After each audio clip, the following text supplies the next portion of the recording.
Oh, I need to get my dice roll up. Greater than... Is it greater than 5, Chugga? You need to put greater than 6. Oh, I need to get my dice roll up. Oh. Ooh, I heard that. Echo. Echo.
Hello, and welcome to Shadowrun here with my favourite group of people who are over there. I've moved them and partitioned them over there, so they're way out the way now, so they can't they can actually peek down now. It's a host, yeah.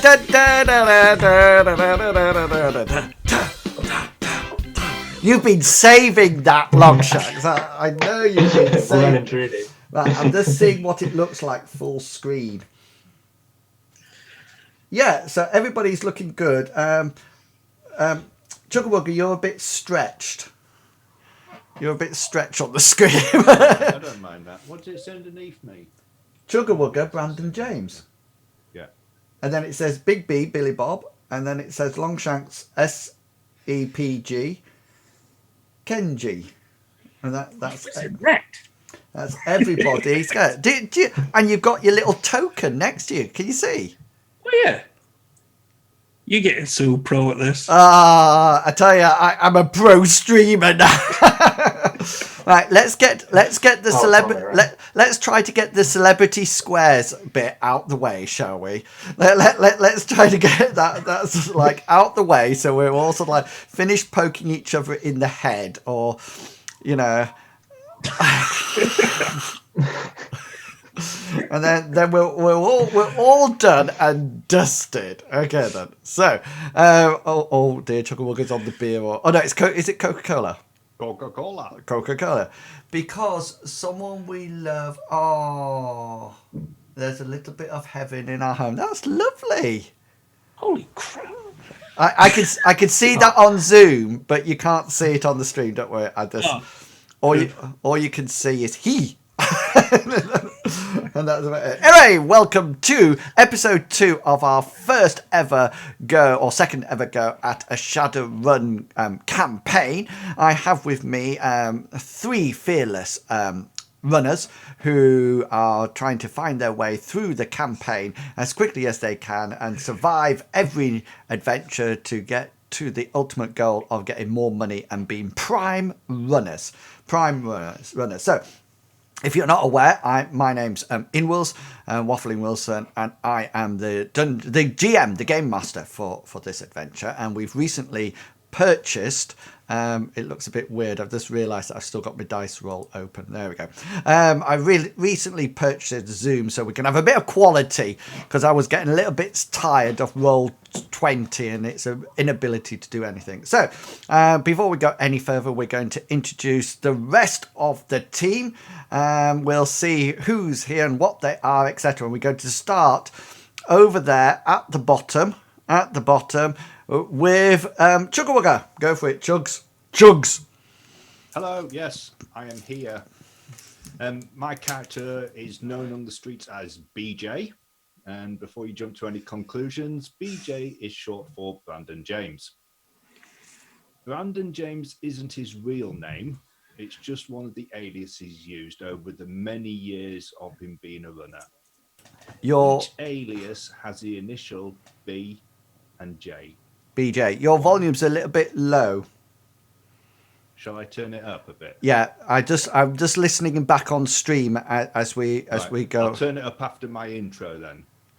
Yes. Is that all right? Yeah, because now that's absolutely fine. Okay then. Next up is finished yet. Oh, sorry.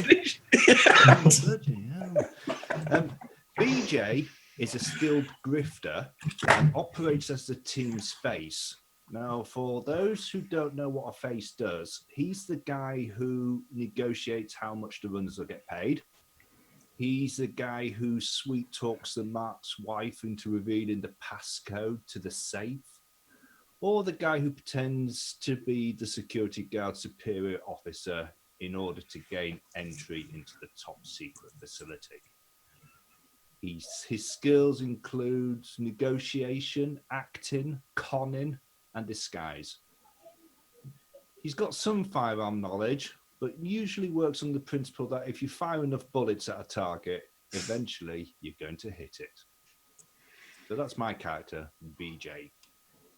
I am now going to turn up my mic. Yeah, I was going to say, because you're so quiet, nobody's heard that at all. But never mind. The Waffling Raid Legend. Yeah, thank you, Halo's Blade. Welcome to the stream. Okay, then, Big B, you are up. Okay, I play Billy Bob, who is an orc. He is an ex-soldier who got badly injured a long time ago. He is currently kind of kicked out of the army because he can't do his job properly, and he's now making a living running on the streets. Not like marathon running, then. Yeah, no. Excellent. And finally, up at the top there, leading the celebrity squares, we have Longshanks. Off you go. Hello, I'm Longshanks. I play a character called Kenjai. He is sort of like a super secret assassin / ninja type character, carrying 2 swords, various amounts of pistols all over the place. And he was an assassin, a famous assassin from the main Assassin's Guild. But various betrayal and blood was involved, and he's now out for revenge. Not revenge. No, I'm just checking something. Can you just make sure, guys, that on your audio, it's not automatically adjusting your volume, because sometimes it does that, and so it'll go up and down. Mine's not.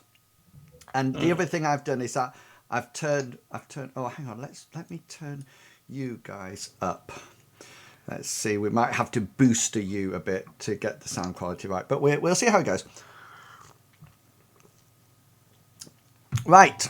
So currently, as they all fiddle about with their sliders, I will bring you up to date with what's been happening in the adventure. So last week, the three fearless Shadowrunners got contacted by one of Brandon James's contacts. I think was it your fixer? No, it was Philomena Stull who originally contacted us. Who is a brothel madam. Oh, she's a brothel madam. And she contacted them with a job to go and meet somebody called Cliffe MaCabe in the Greasy Spoon cafe down on the south side of town.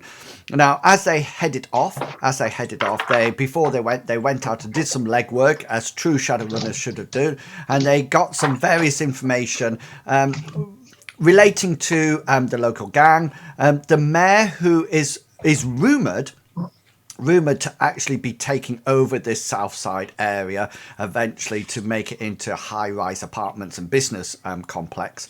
The Greasy Spoon was a place where many people hung out, and it was probably protected. You know, the police sort of like let it go there, and so people could actually go in and out. But there was a rumour, was there not, about a food bug, wasn't there? Yes. Yeah.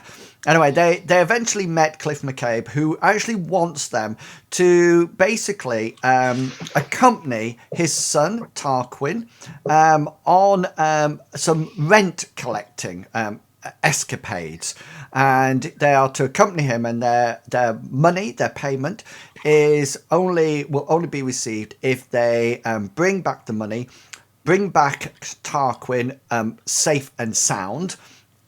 And they have a car who is driven by Cliffe's wife's brother, and that they're going to be driving them around to the different rental locations to collect the rent.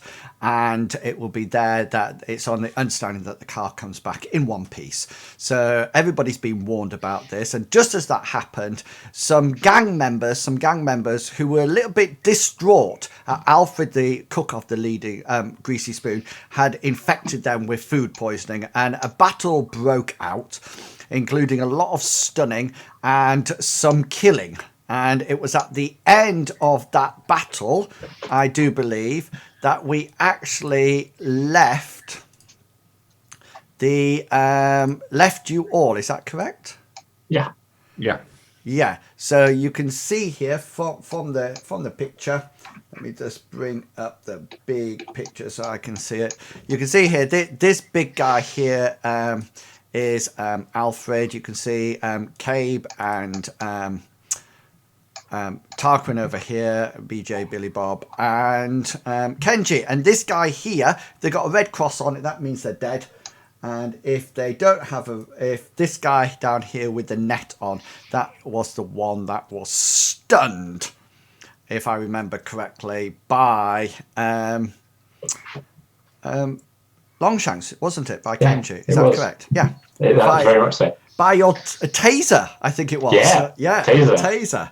So that's that was where we pick it up from today, and I will now hand over to the players, and they've been having a little bit of a chat on Discord about this for the week, so we'll see what they actually are going to get up to. Right, guys, over to you. Right. Okay. So we've got a couple of options. Can I just say, whatever you're going to do it fast. Because because if you remember, you've just I think there's been sounds of gunfire. Yeah. And there has been a taser, which doesn't make a lot of noise, but there has been gunfire sounds, which means that the local, people around in the various shops have probably alerted the police. So, how long have we got? Well, how long's a piece of string, Chugga-Wugga? I have knowledge skill of police procedures. Roll it.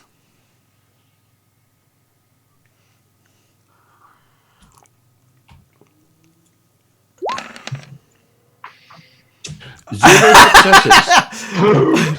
Yeah. Get out the door! Quick, run! You But you forgot, yeah? you sort of, I think, maybe 6 hours. I'll order another coffee. You probably don't really know this area, so you're not actually familiar with this local constabulary. But you figure, about 5 to 10 minutes tops. Right, can we arrange? I mean, we've got the option. I mean, we've got this ganger who's currently unconscious. Correct. But what I don't want to do is, one, I don't know how much a ganger's going to know about the situation, and I don't know whether or not he's going to have any information that's relevant to us anyway. Because, I mean, as far as we're concerned, he's just come in to, he's just come in to get a bit of revenge on old Alfred, hasn't he? So I don't know whether or not he's going to be able to provide us any information. We could take him next door, wait for him to come round. We don't know how long Lone Star's going to be on site, though. And with the people about the dock area, they might just, dob us in. Sorry to interrupt the conversation. Can you all roll perception rolls, please? Oh, dear. Normal perception. Which other perception do you have? I have a specialisation, but it's in searching. No, you're not searching. I just want to see whether or not you hear something. Hi, Ads Pearson and Azareth and Master 3 Jedi. successes for BJ. 3 successes for Chuggerwugger. Do you want to? Why don't you change your? If you want to change your name in Roll20, because it currently says Chuggerwugger, so if you want to change it to BJ, then you're quite welcome to. Perception. I have done that. Perception qualities. It'd be a skill. It's a skill if you have it. No, that's initiative. Awesome. Okay. Perception. Aha. So I want to roll the. Is it The first one. 4 successes. Nice. Longshanks and 1 success. Okay, Longshanks, you definitely hear the distant sound of sirens. You figure they're about maybe 3 to 4 minutes away. Okay. So yeah. The MaCabe is sort of like saying, so I don't really know what's happening here. What are we doing? Tarquin's just sort of like, oh no. Can we tell him to get into the car and go, get his brother-in-law to drop him off, and then get the driver and Tarquin to pick us up at Sally Sidewinders in half an hour? Okay, will that be enough time for us to get back? Yeah. I think that'd be absolutely thing. Do you have a persuasion roll? Acting, influence, negotiation. Does it cascade down to anything? How is this? Influence. Yeah, do an influence roll. So I was thinking in D&D terms. 4 successes. 4 successes. Yes, he says that's fine. Tarquin, come on. Tarquin goes, oh no, Hansel and goes out, and after a short while, you hear the car sort of like drive off, and you guys are free to do whatever you wish to do now.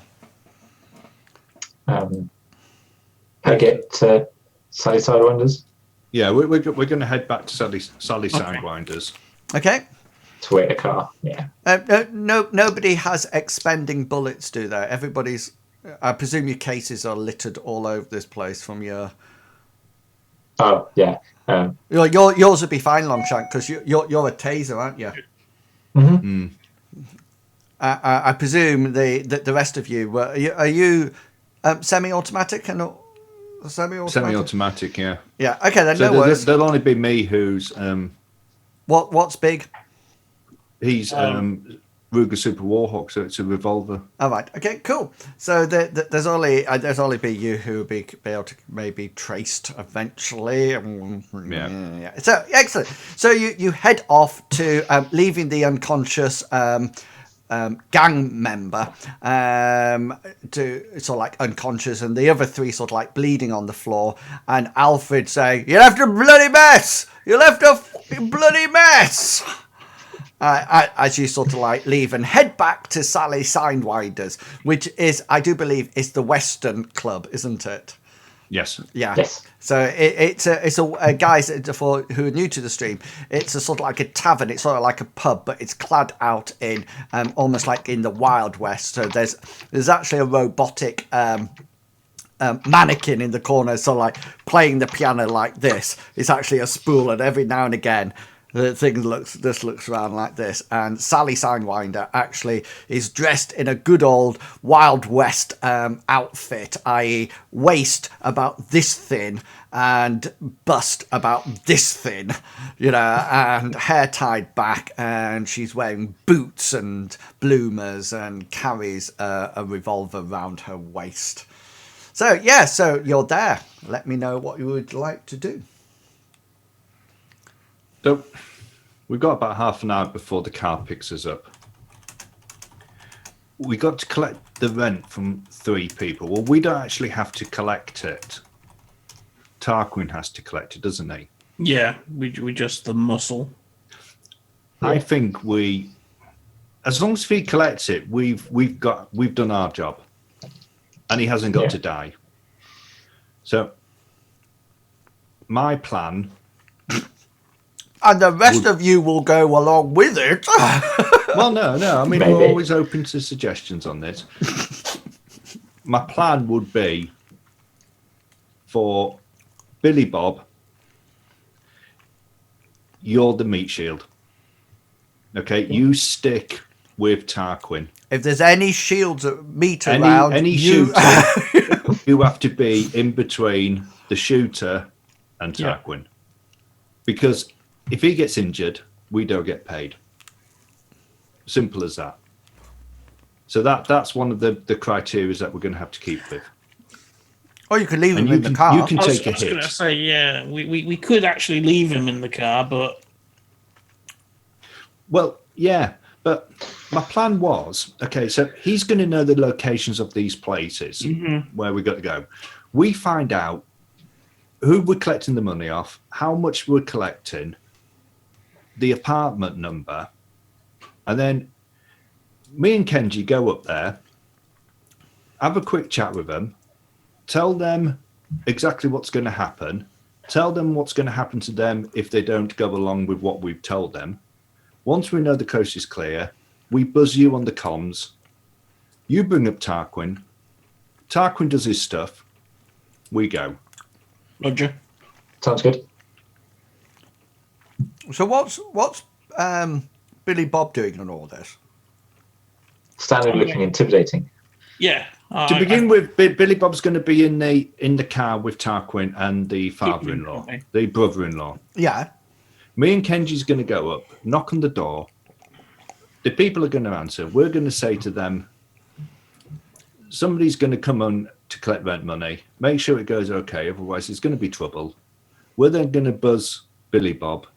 Billy Bob's going to bring Tarquin up and look menacing. We're going to collect the money, then we're going to go. Try to role play, big please. Try to role play looking menacing.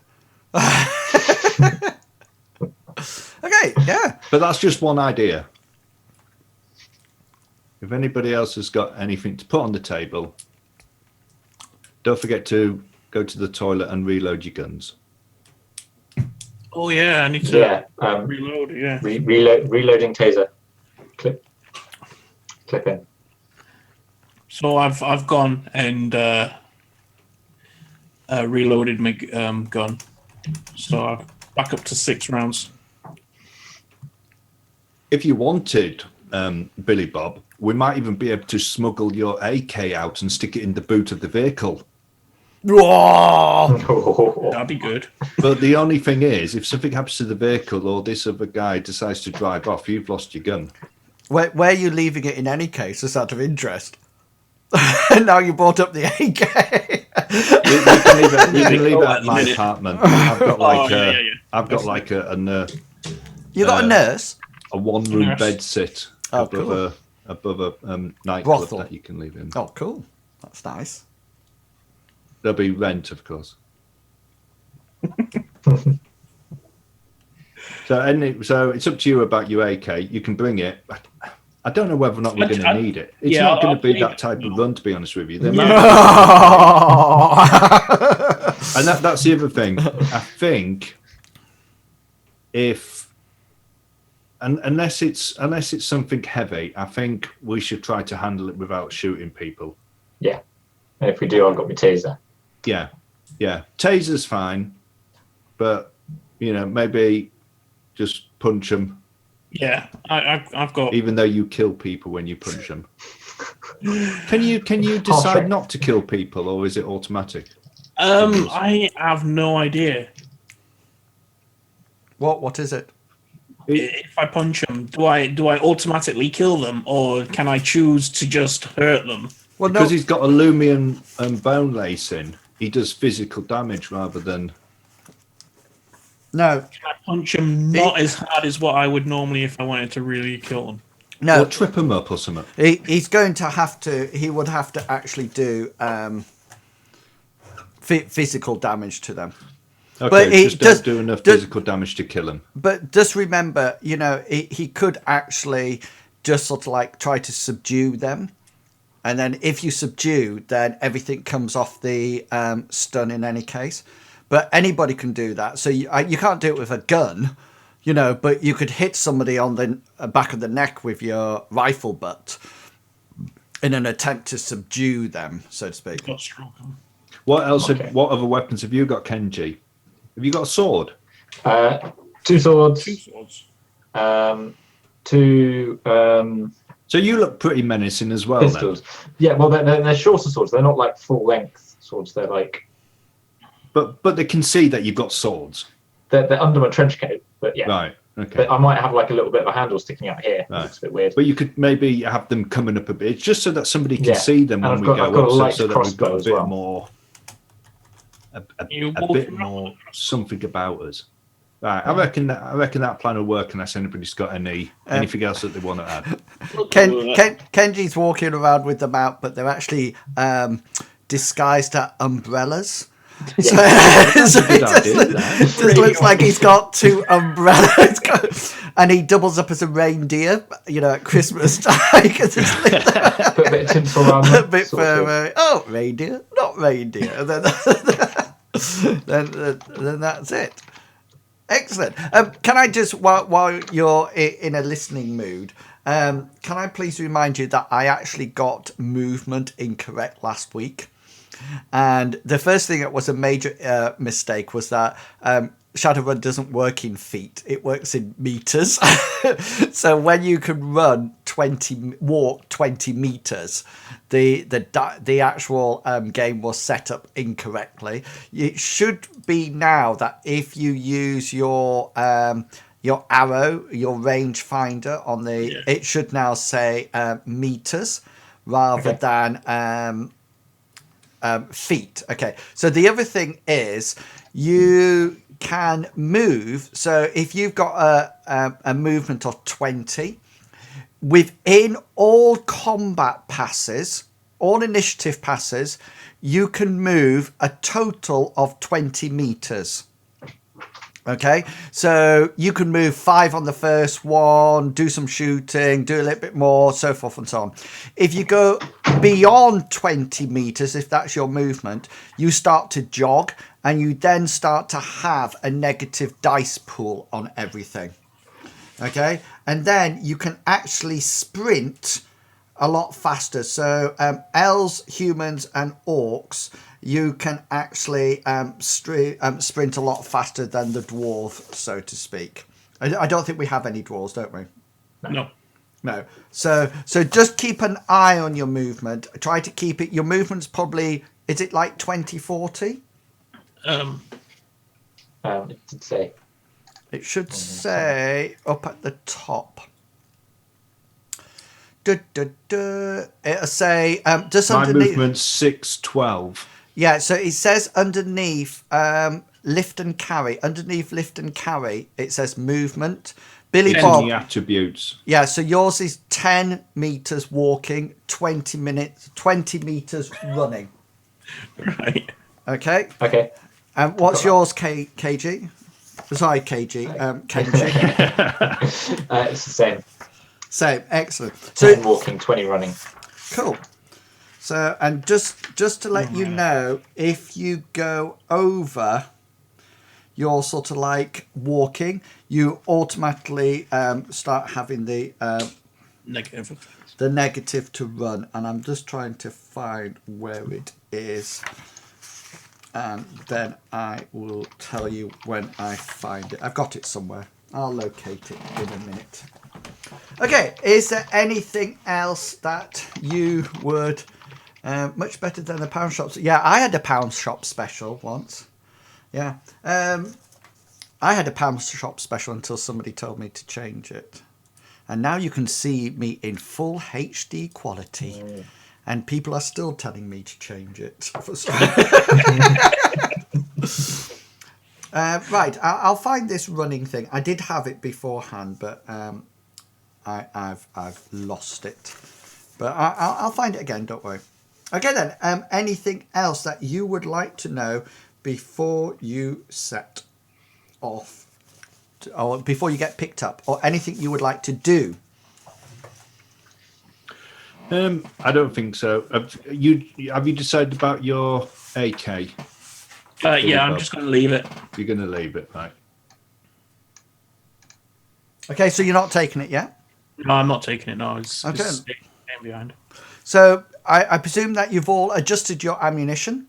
Mm-hmm. Okay, and I haven't reloaded my gun. Okay, but you all know how much you've actually got, etc. The other thing that I am going to try to keep track of in this adventure is your recoil. So just in case you start going full auto or something like that, then we'll start missing things because of autos. So, oh yes, it's very good. Lots of streamers use. I thought you said lots of good streamers use it, Longshanks. I thought, yes, that's me. Lots of good streamers use it as well. Okay then. So let's pretend that you are. Are you calling Cliffe MaCabe? Or he's coming back in half an hour, isn't it? Arranged to meet him at Sally Signwines. Okay then, so within half an hour, the car comes back. There's actually only two people in it. There's Cliffe's brother-in-law, and there's Tarquin in the back. There's actually room for one person in the front with the brother-in-law, and then two people in the back with Tarquin, so to speak. There's also a boot, and the boot is quite empty, so to speak. Okay. Kenji, do you Hi, want to go in Madio. the front? Welcome to the stream. Quite happy to jump in the front. And then we'll Billy Bob and I'll go in the back with Tarquin. In the middle. Squash. Tarquin seems to be sort of like smoking something.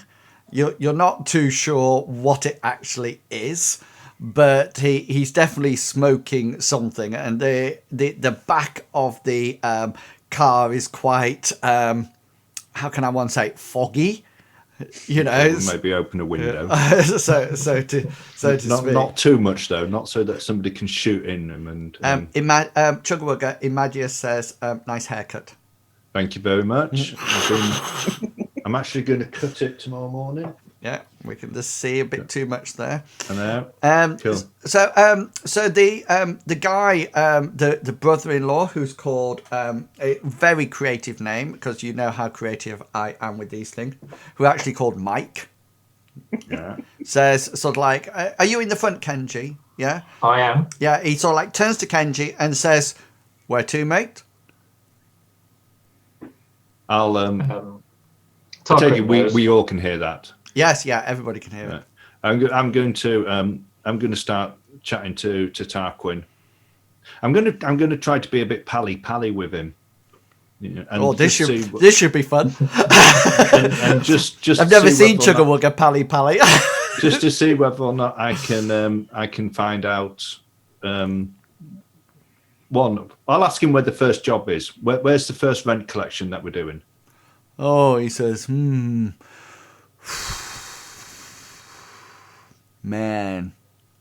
Can we kill him now? I got told this. It's a bit tight in the back here. It's a bit It's tight. even tighter in the boot. I don't think you'll put me in the boot. On a He bet. says you need me. Now, let me think. Oh, what did me stepdad say? How much of his cigarettes left? Oh, it doesn't seem to be a cigarette. It seems to be some kind of little box. It's almost like vaping, so to speak, something like that. I think he told me.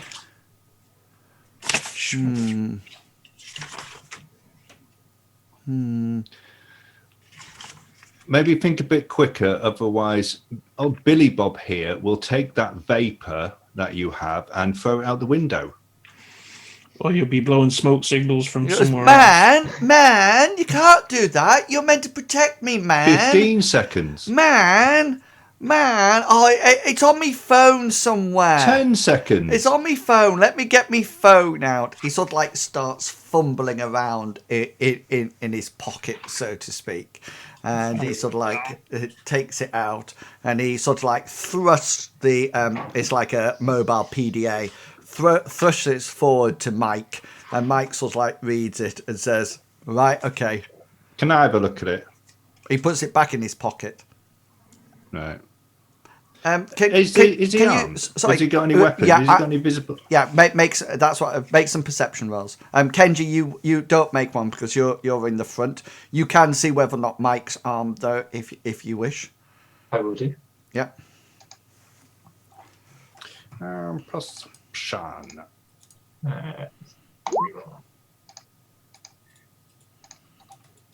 3 successes for Mike. Cool. I got 3 4 successes. successes for BJ.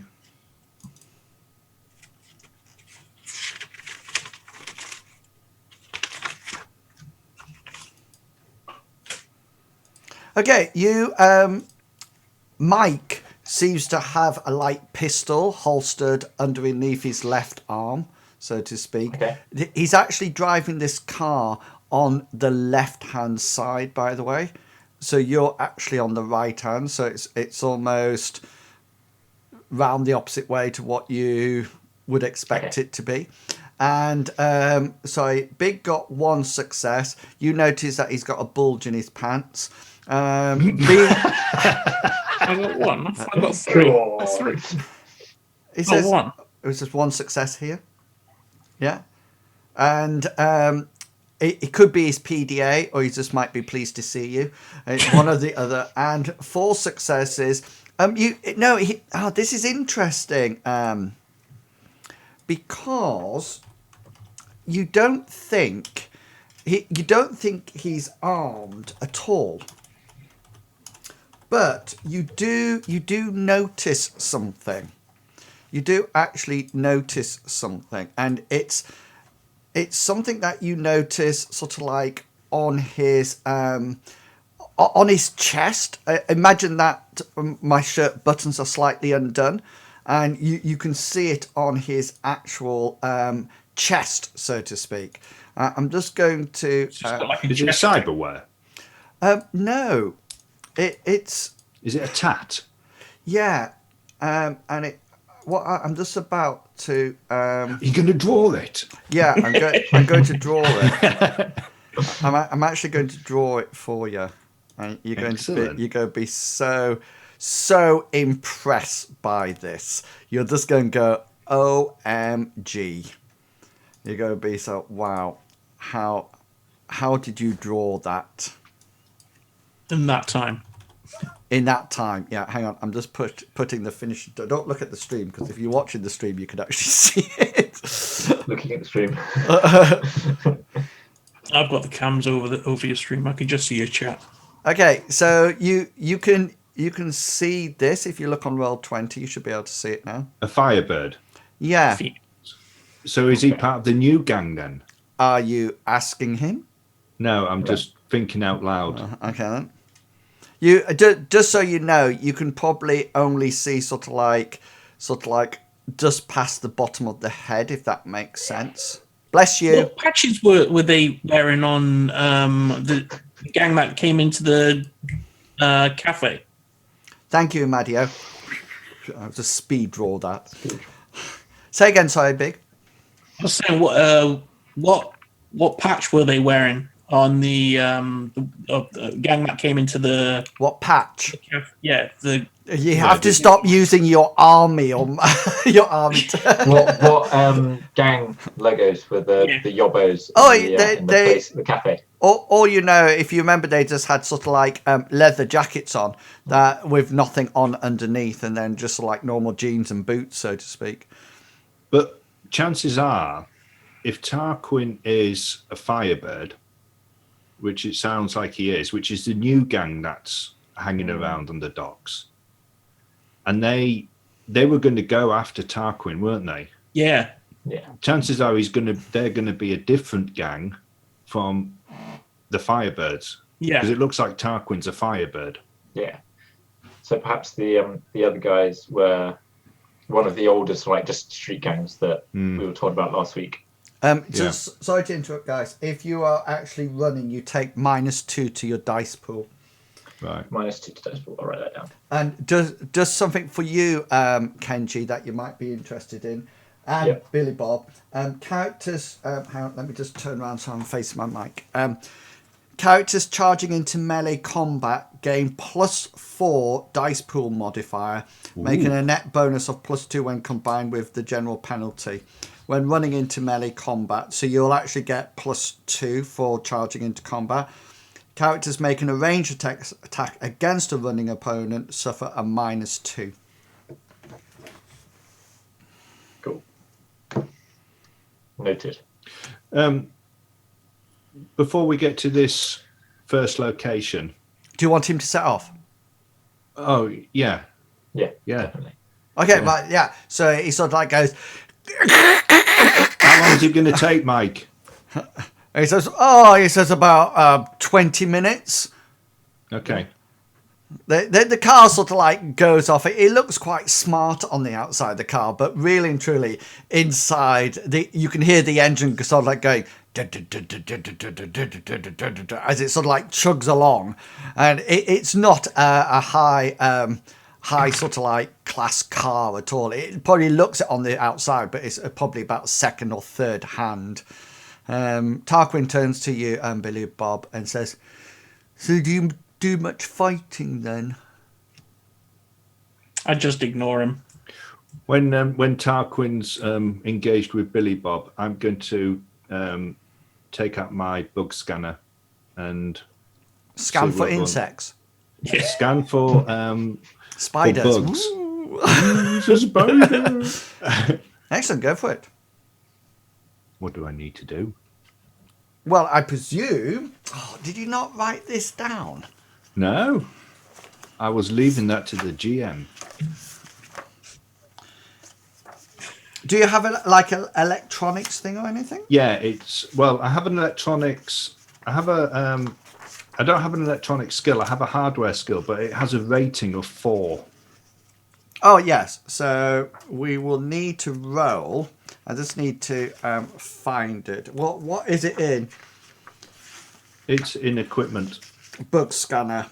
Okay, to operate the bug scanner, roll your electronic warfare. I don't have that. What does it default to? Does it probably logic? Is it?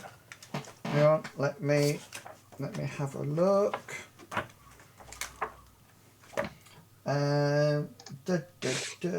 Electronic warfare. Do you have cracking?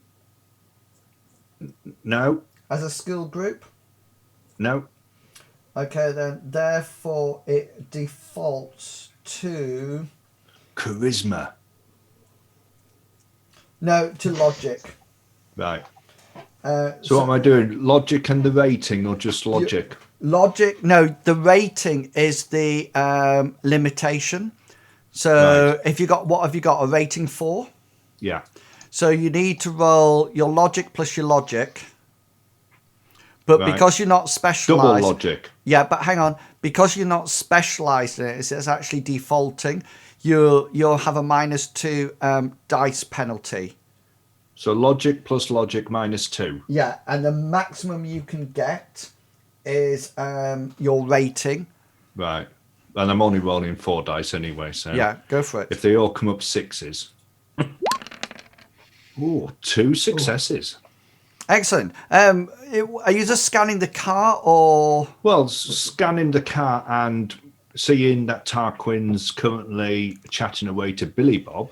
Okay, yeah. I'm just going to scanning him as well. Maybe to see whether or not his phone. Yeah. Okay. From what you can see, there's no bugs active in the car or on Tarquin.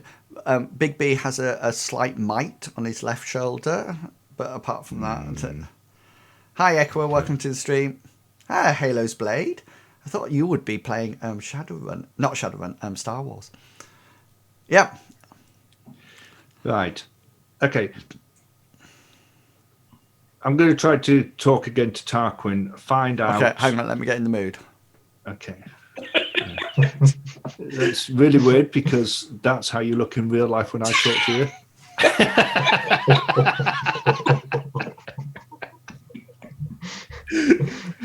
I'm going to see where I can find out from Tarquin the name of the people that we're collecting from first, or who he's collecting from, how much we're collecting, and the apartment number where we're collecting from.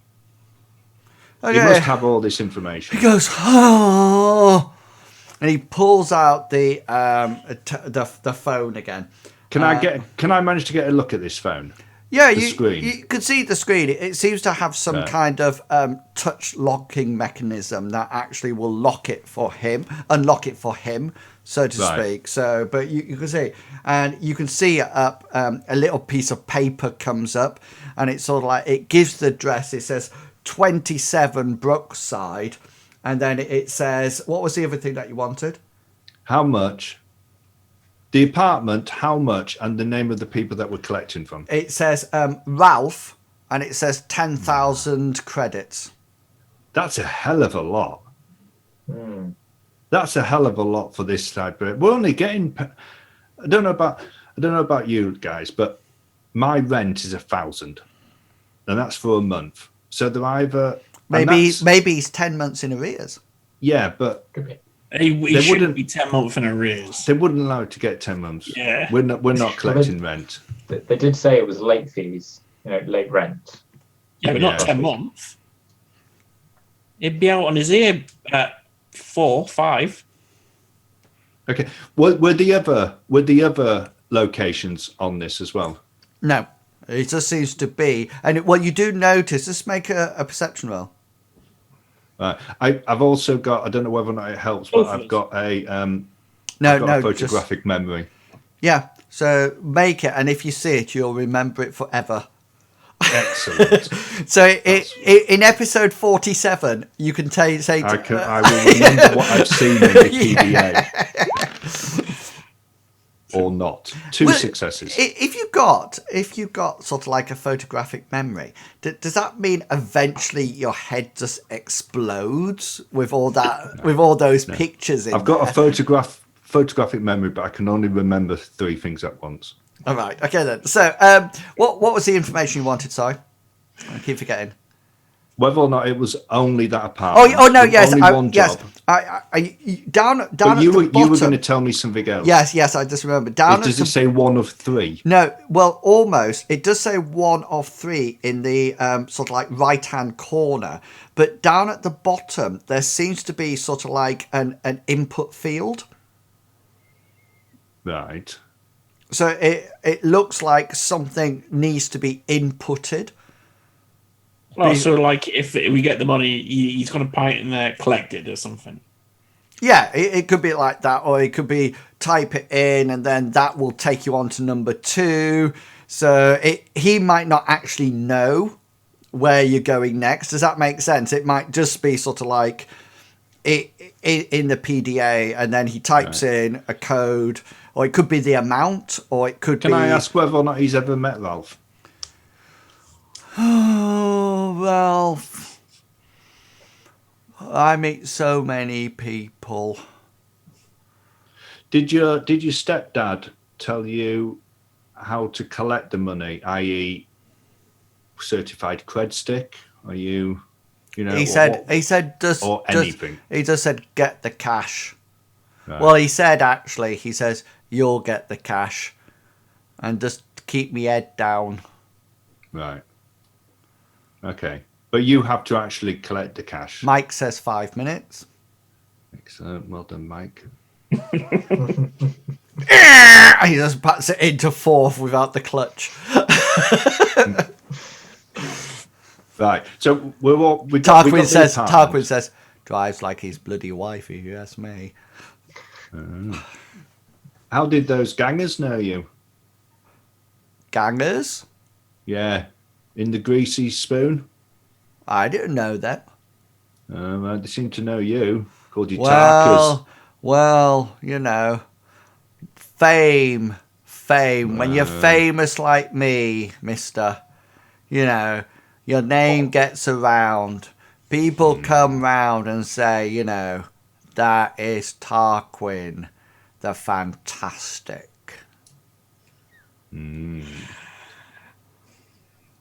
So you don't hear We're only that? getting paid 1,000 for this. Why not? Let's just shoot him. Yeah, I reckon we should just shoot him. Take the 10 grand from Ralph, and then we'll quids him. And we'll split or it. credits in. Sounds like a D&D adventure. Sorry. Right. Okay, so we know the plan. Do you want to know the apartment do you want to know we know who we're collecting from. Sorry. The fun thing about this game is that there could just be a rocket prepared grenade just fired from the local roof of the guy. If I get sick of you, they'll go boom. Actually, if we're at boom, Billy Bob will probably walk away from it. Yeah. Have to cut him off another way. Yeah.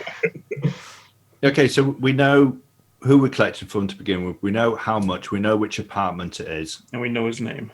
Yeah, so we're going to go with our plan of Billy Bob waiting in the car, me and Kenji going up, having a quick chat with Ralph, telling him what's going to happen. Mike says and 2 minutes. He says, where do you want me to park?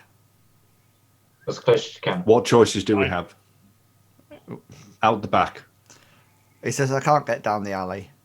Right. Out the front? Out the front, but two blocks down. 2 blocks down? One block down. Okay. You have to do a bit of walking. We're all right with that. 1 block down. Yeah, Or but do you want can I just remind you then that you're doing classic, like if somebody's left in the car, then They're on their own. yeah, and they won't be able to listen into what's happening. Can we not have open comms? You can have open comms, but that's up to you if you would like to have open comms on. Okay, well let's change it slightly. Why don't we all go in? Billy Bob, you wait down in the entrance. Yeah, I'll wait in the doorway down at the bottom. Yeah. I mean, you could even come up onto the same floor and wait in the stairwell or something like that. Mike says, would you like me to drive past and go around in a circle and come back again? So you can scope it out, quick look. Or pull up, let them out, and then circle around. Let them out? Yeah. Longshanks and Triggerwugger. It's up to you. I mean, it's an apartment. It's not going to be under armed siege, is it? Very much doubt it. Yeah, you can just pull up. Put up, let's out. Block down, and we'll get out and walk. Okay, right. Hang on a minute. I'll ask him whether or not he has comms. Does he have a comm? He says, I have a phone. We can get him to keep circling around. Can we until- communicate directly from our comms to a phone? No. You would need to have his number. Right. Right, Troy, I'll ask him whether or not Tarquin has his number. No. He says, I'm not giving that bloody idiot me number. Right, just get him to circle around the block until he sees us come out. Yeah. Keep circling. No, go around the block and then pull up out front. Okay. Give us 5 minutes. That should be enough, shouldn't it? We thought so. 10 Fingers grand, crossed. though, it's a lot of money to collect. That is a lot. Right, so we're gonna get out and we're gonna head up. Cool. We're gonna head into the apartment building. Feed a family for a week. Okay. You should be able to see something now on the screen. Yeah. Mm-hmm.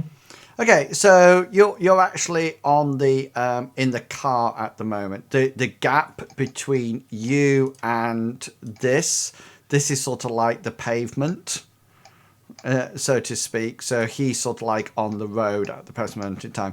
You notice this isn't an apartment. It is actually as like a single-story house.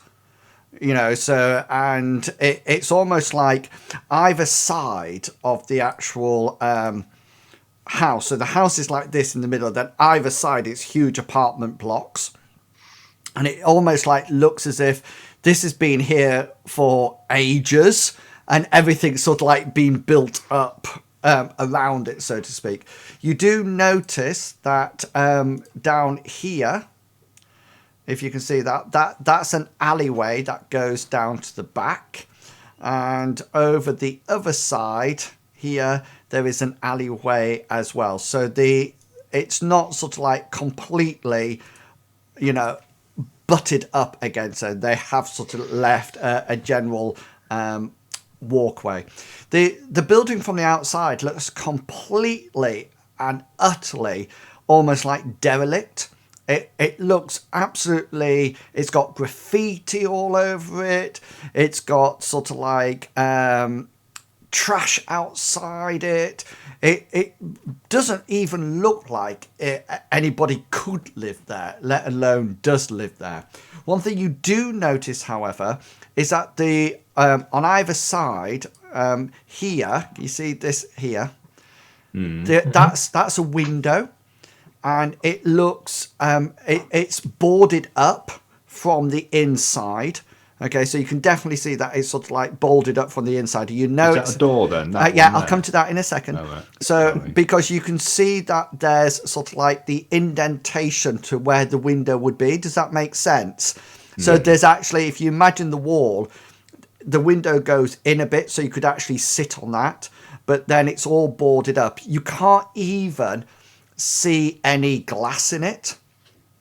It looks like it's completely boarded up. And then this is the door, and that appears to be almost like reinforced, It's a drug house. not with wood, but actually with metal.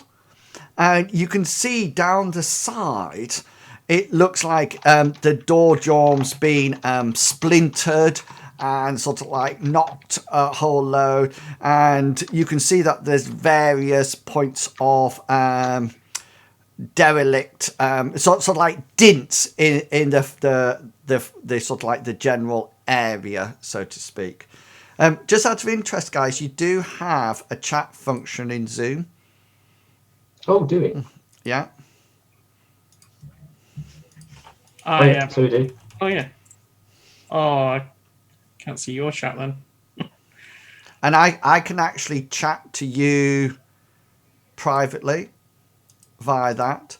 So if there's anything I want to actually say to you directly, if that makes sense, yeah. without anybody knowing, I'll just communicate via that, so to speak. The only thing that I was saying about the dice roll thing is that actually appears on the stream. So you can also see it on the stream, so to speak. That's fine. I didn't write anything naughty. No, it's in case you were saying something nasty about the stream. He did.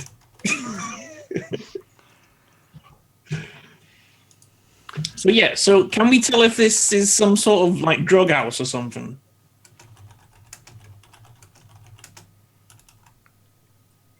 As in, I'm not too sure. You'll have to tell me how you would know. Can I look down the alleyway as we're coming up to it? Can I see what this other one is down here? Is that another window? Another window. Hang on a minute. Yeah, that's another window, and it's exact. Are you getting out the car? Sorry. Mm-hmm. I thought we were at the car. No, the car's just there. I put you all in the car. Oh, hang on. All right, sorry, I wasn't far enough down. Right. You're still on the bonnet. Oh dear. Where's Tarquin? In He's the not there back. yet. Oh, as in his token. Oh no, I'm not. He just assumed that he's in the back. Unless you want to actually get him out the car, then I'll put his token. No, I'll stay in with Tarquin and. So I thought you were going to. I thought you were coming here to check this door, this window. Oh, I can do that. Yeah. As I get out the car. Yeah. And wander over to the alley. I'm also looking around to see if I can check anything about the area. Are there any armed people about or shady peeps that could cause me harm or the group harm? It's I mean you actually met Cliffe MaCabe at about 11 o'clock, if you remember, so it's probably just after lunchtime, so there's people milling around the place, but there's nobody sort of like walking around with two swords stuck out their trench coats or anything like that. It's quite sort of like normal. You do see Kenji, that the window you can see there is exactly like the front one. So it's boarded up from the inside. You also notice, can you see where that grey stippling bit is? Sort of like here. Oh, that is the beginning of the next building. Okay. Hang on, because I've just taken my... I just got an itchy eye, so I can't hear you at the moment because my headphones are off. So don't say anything at the moment. Can't hear you. I'm scratching my eye. Yeah, because once I can't scratch my eye with my glasses on. That's Matrix, yes. Okay. So I'm just responding to people in chat. That's right. Yeah, what would you like to do? Are we going to stick to the plan then? Of chances are this guy's not going to open the door to a couple of people knocking, asking for rent. Mm. And I don't think it's rent that we're going to be collecting anyway. Maybe it's the washing. Have you got any washing? Okay. Come back to the car and we'll decide on our new plan. I reckon he's more liable to open the door to Tarquin than he is any others lot. Mm-hmm. So we'll stay either side of the door then, so we can't see. If there is a peephole, he won't be able to see us if we're like either. Mind you, he probably won't open the door to Tarquin because he knows he owes 10 grand. Unless he's not, unless this is just a scheduled collection. Could be a normal drop off. Yeah, this could be part of the thing that because of this new gang that's hanging about, they might want just a bit of protection. This might be something that they do every week. Mm. Yeah, so stick to plan, but so let's stick Tarquin in the front because they're obviously going to be expecting either Tarquin or his dad, and then have Billy Bob standing sort of like behind him or next to him, and then us two sort of like on either side, flanking the other side of the door. Yeah, maybe. Do we want maybe one to go round to the back? Because if they're going to go out, they're going to go out the back, aren't they? Could do. I can do that if you want. I was going to say, yeah, you can go around. If you don't mind going and keeping an eye on the back. Okay. Even if you go to this area up here and keep an eye on the back, I think whether or not it's a window, and then these two side ones, and then the only one that's left is there, and we're going to hear anybody coming out of that. Yeah, and they can only either run into you guys or me from there, I assume. Yeah. And then we'll have me, Billy Bob, and Tarquin going to the front door. Billy Bob, you're still responsible for Tarquin's safety. Oh, yeah. If anything comes, Billy Bob, just knock him out because he'll be safe there, or just kill him. That's what I was thinking. We'll play it by ear. We'll see what happens. Cool. I've left my comlink open as well. Okay, so I can hear hang you on. guys. Let me just give you a bit more information. Where's Kenji's thing gone? Kenji's where he's meant to be. Top right, top left. In the alleyway. All right, right. So I just need to tell you about behind this thing. So, and you can relate this to the back alley is very small. It's exactly how it is there. Exactly how it is there. So it's literally, if you measure it, it's literally just over 1.2. It's about 1.2 meters.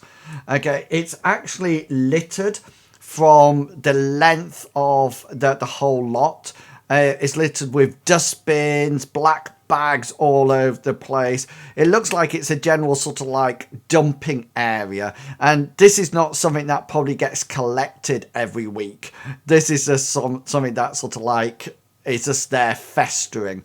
You do notice, Kenji, that from the left of your character, the alleyway continues right the way down there to the next road, if that makes sense, and the same to your to your other direction as well.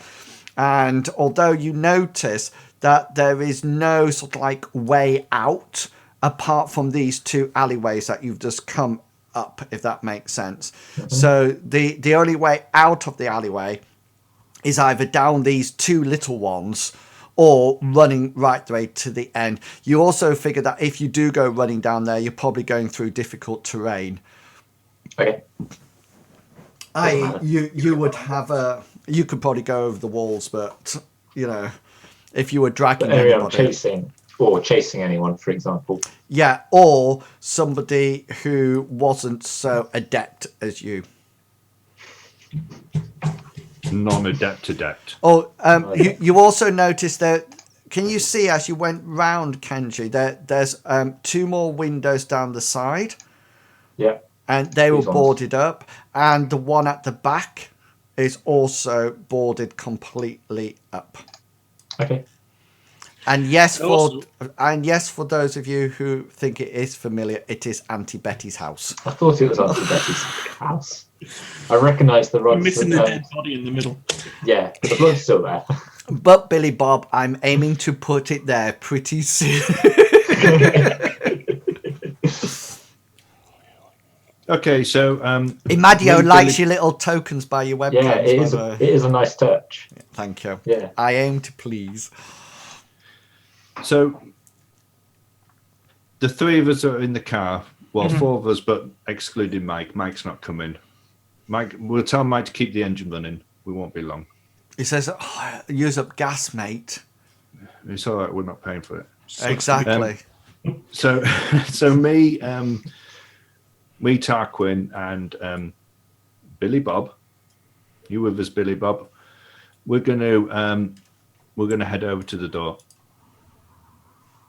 Oh, sorry, moving. Are you you're taking Tarquin with you? Is that Tarquin? Tarquin is coming. All right. I've just made Tarquin movable by you all. Okay. It's just out of interest. Sure as you leave the car and shut the door behind you, Mike turns the engine off. Yeah. I thought he would. Right. What else can you tell us about this door? Obviously barred from the inside, is it? Is there any locks on it?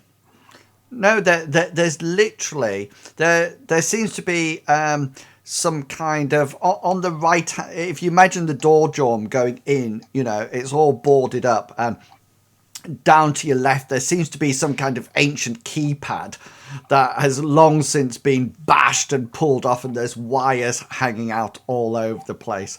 You do notice that there appears to be no visible way to open this door, if that makes sense. There's no key, there's no handle. It's just sort of like a solid door wooden door that has been reinforced with metal and bolted into position.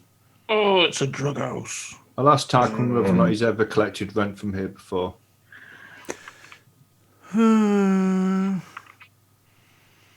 Not sure. I normally stay in the car with Dad. Dad normally does this sort of thing. I just stay in the car. Can I see if there's any When cameras? did Dad last collect rent from here? Oh, he was out last week, but I had a headache. Right. I just sort of stay. He wants me to sort of like learn this, but can I be honest with you, mate? Yeah, of course you can. He says it's not really my thing, this. You know, not really my thing at all.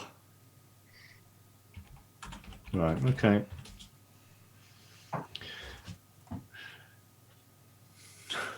Knock on the door. No, knock on the door. Sorry, is that you, Face? Yeah, BJ. Yeah. Are you knocking on the door? Yeah. So you sort of like go. It literally goes. There's literally no noise at all. This door is solid. It's absolutely solid. Oh, Chuggerwugger's looking at a web page. Because no, I wasn't. No, his I had face, the chat up on. I had the chat up on because his face Zoom. suddenly lit up. Is it by magic?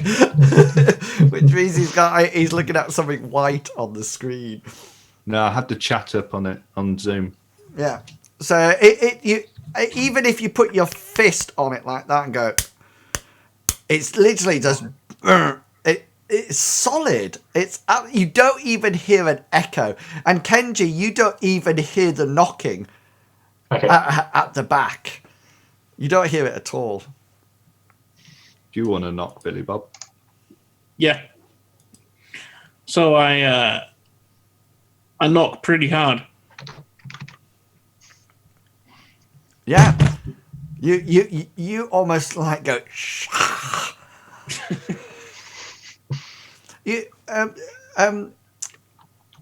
people at the front just make a Halo's Blade just says, why don't you get Big B to punch it? To punch it. Go on, Big B, punch it. People at the front, can you just make a perception roll, please? You can use your investigation face. BJ, sorry. It's searching, it's not investigation. Yeah, you could probably use it. I'm sick of these dice.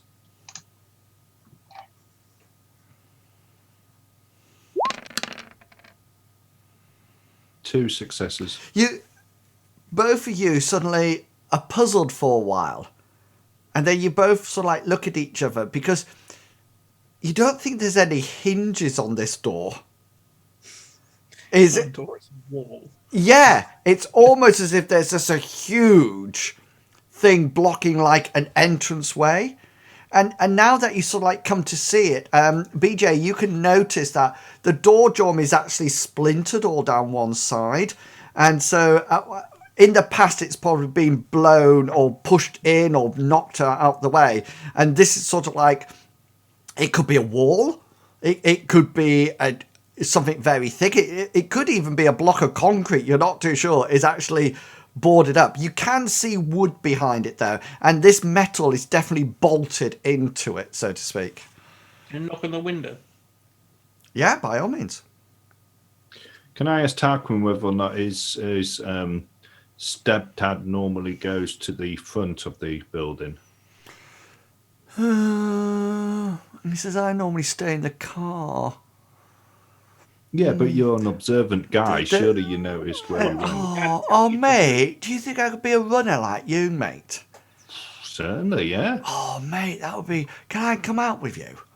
Can we Well, do yeah, some I mean, running if together? you do good on this run with us, then yeah, Cool. you could be part of the team. Well, sometimes he uses that metal bar. Which metal bar? You know, the one that Mike keeps underneath his chair in the car. Right. I'll go and have a word with Mike. Yeah. Oh, wait, I'll knock on the window. It goes. I'll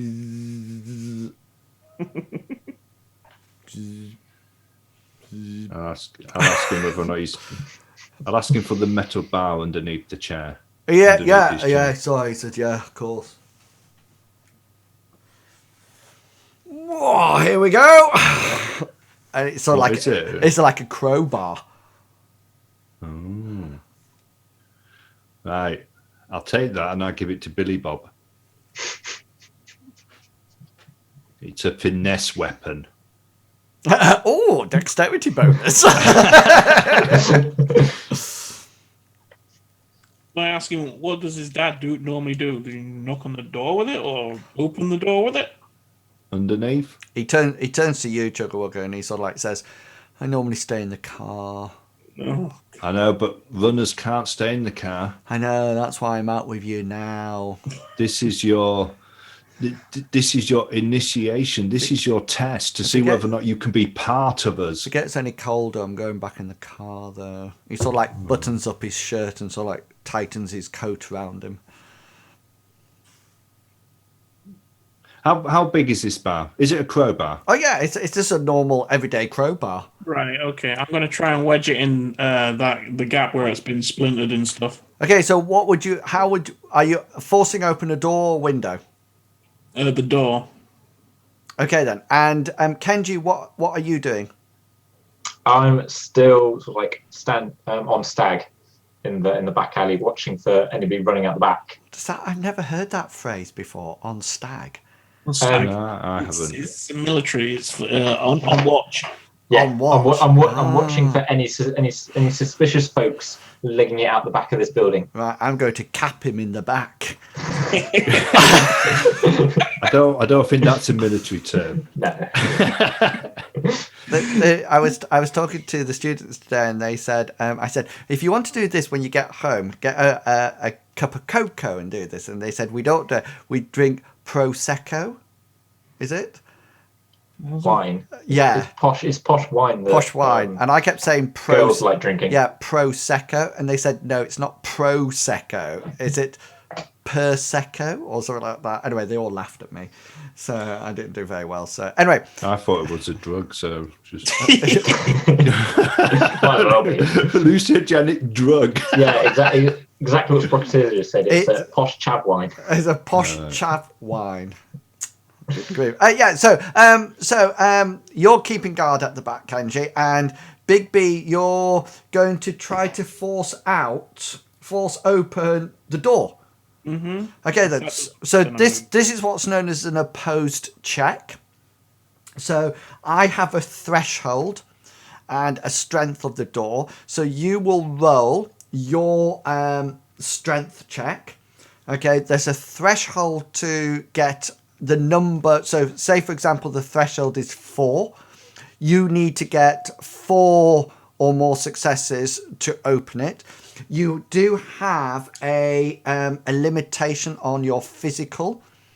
Okay, so what's your physical physical limitation? 12, you're fine. So your strength is 9, yeah? Yeah. So you'll need to roll 9 dice. Okay, because you're using the crowbar, you get +2 modifiers, so you can actually roll 11 dice. And then you need to get as many successes as you can to see whether or not you can bash open the door, so to speak. So 11 d6s. Yeah. 5. You sort of like jam it in, and he's like, it doesn't move. Don't move. Can I try the window?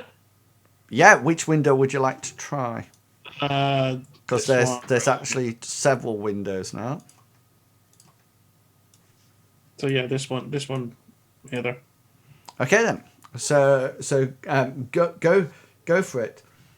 Just out of interest, have you got the crowbar? Yeah. Yeah. So this time you're just doing your normal strength check, because it's because the window's up a bit. It's really difficult to sort of like get the leverage in with it, but you still get the advantage. So you're just rolling your normal strength, and Just exactly the same. Yeah. Can I tell Tarquin to wait in the car? Yeah. Oh, thanks, mate. I can't. And I'm going to go down to this That's just corner 9. here. Your strength's just 9. Chuggermugger's taking cover. Hey, Billy Bob, be careful. They've just left you at the front here. We're covering your flanks. So what are we doing? Rolling 9d6s? Yeah. Oh, cool. I know what I'm doing. Oh my god! You sort of like go, oh, no. Can I try a different render? Yeah, by all means. Right, I'm gonna go around here.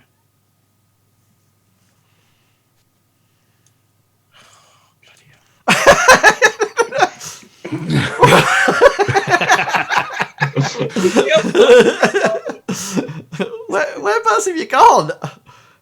6. Oh, I hope he might be in. Oh, yes. Yeah. So after a few attempts, Billy Bob goes up to the dog. Goes, nothing happens. So he goes round to the window, the front window, goes, nothing happens. So he goes, bloody hell. And he goes around to the side window and he whacks his crowbar in and he pushes it with, and all of a sudden you just hear this crunch at one of the bars of the wooden slats actually breaks off. Knew one of them ought to give. Just one of them? Yeah. But it's quite easy. There's about 4 or 5, but he can now see in. But I mean, it's a lot easier now to actually, the threshold's gone down, if that makes sense, because he can now just prize off the rest if he would like to. Okay. Billy Bob, do you have a perception? Do you have a perception skill? High pain. He does. Yeah. Yeah, I do, yeah. Go for it.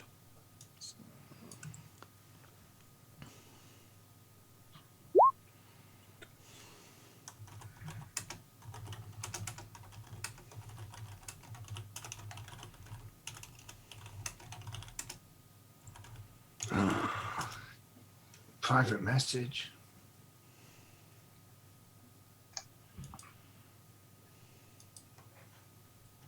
Can I see what it is?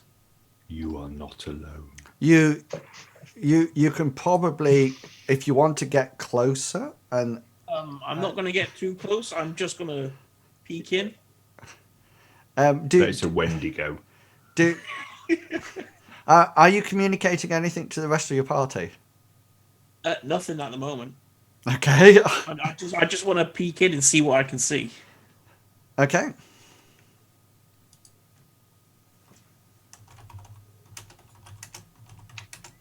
Does Big B have that funny mic thing on when it keeps going softer and louder? I don't know. How do I check? It's in your audio settings for Zoom.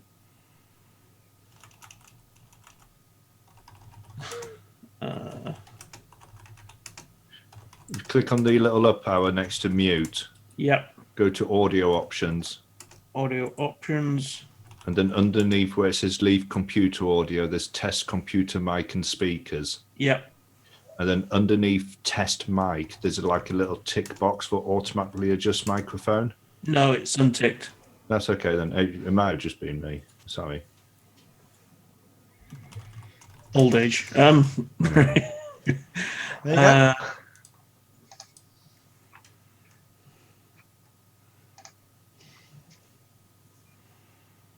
Right, okay.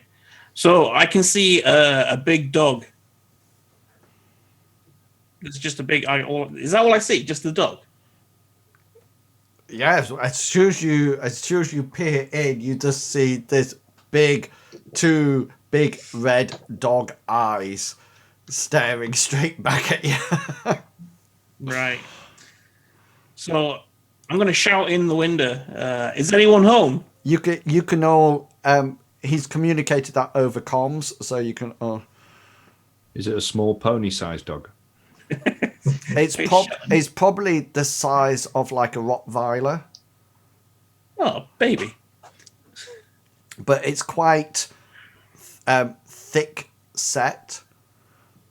It doesn't look like. Looks like it could probably do some serious harm. Kenji, can you just roll your perception for me, please? Perception, of course.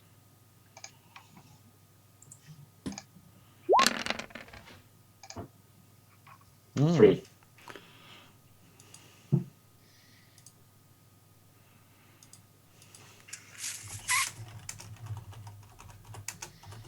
Is he looking around? He's too busy looking at his watch. You can see a large pile of dog muck, obviously belonging to a dog the size of a small pony. Okay. I'm just pinging. That one. Yeah. I get onto my comms, and I say I can hear someone scratching around, so like the back window in the back alley. Scratching, or maybe removing the boards. Scratching or scrapping at the So, back window. At the back window. I'm looking through that hole, and I'm. Can I see if it's the dog at the back window? Just out of interest, there's now 4 eyes looking back at you. Yes, the dog is wearing glasses. 4 eyes, or 4 eyes, or 4 sets of eyes. Sorry. There's 4 eyes, i.e., 2 sets of Two eyes. sets. Okay. Or one creature with 4 eyes. Okay. Could be. No, he's got low light. So the light coming in from the there's definitely 2 dogs there. Okay. Can I go up to the car and I want to ask Tarquin what is it Ralph that we're collecting from? Yes. Mm-hmm. Yeah. What he looks like? He's a dog. It's not Ralph. It's Rolf. Rolf.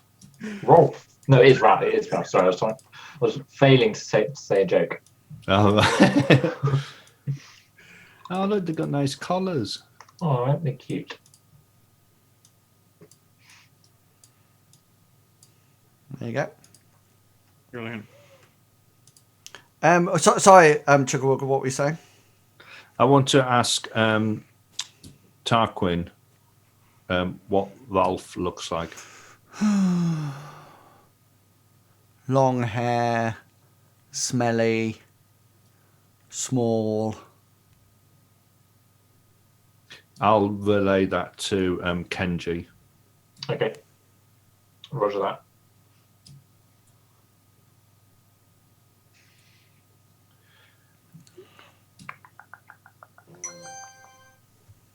Oh, who's got their phone on? Not me. I've just I'm turned it still off. looking through that gap, that little slit in the window. Yeah, to see. these dogs are just sort of like going. You can actually see that they've got sort of like a bit of saliva now, just like dripping off their sort of like their flabby bits around their mouth. So, I'm going to. Sorry. Go on, Big. okay, obviously these dogs can't get to me because there's only a little slit in the window. Correct. But I still want to be able to. I can still look through, and there's no one else in this room apart from them 2 dogs. You at the present moment in time, because you said you didn't want to get too close, so you would actually have to get closer to actually see beyond what you're actually seeing at the present moment in time. So I move closer. I hands on the board. Yeah. Looking through the window. Okay, so as soon as you get anywhere near the window, the dogs just go.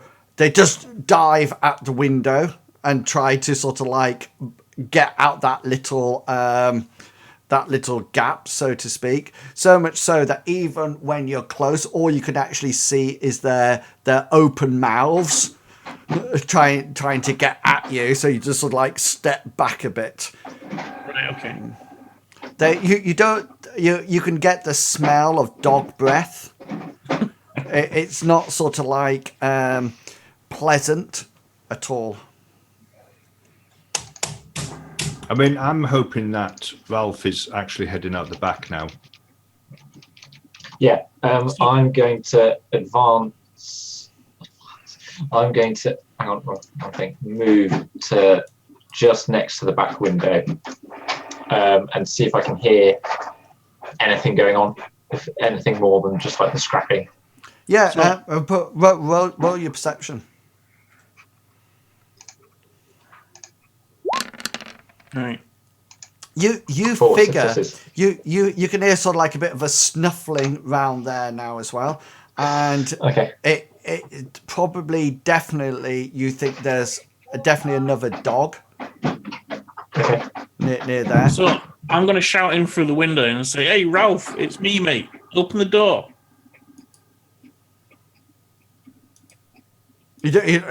Sorry, no reply at all. All you can hear is here's the dogs.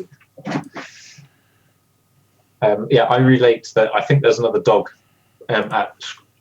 scrapping at the back window Hey, to the rest of the group. You could probably shoot this one through the window. That's what I'm thinking, but I don't want to. Punch it. Do you want to come round and stab it in the head? He would. Chuggerwugger, he can't punch it. He would have to actually put his fist through because they're sort of like down here. Then every time he comes near the thing, they sort of like jump up. So even if he jumped up, he would just sort of like put his hand straight into the mouth. He could do that. Doesn't he have a retractable spur? He has a hand blade. Yeah. So he could actually wait till they jump and then just extract it and just sort of like extend it straight into the dog's brain if he wishes. That sounds good. Depends whether or not, whether or not you've learnt from killing innocent bears or not. That's the big... Yeah, none of that anymore. D&D. Because it could be me.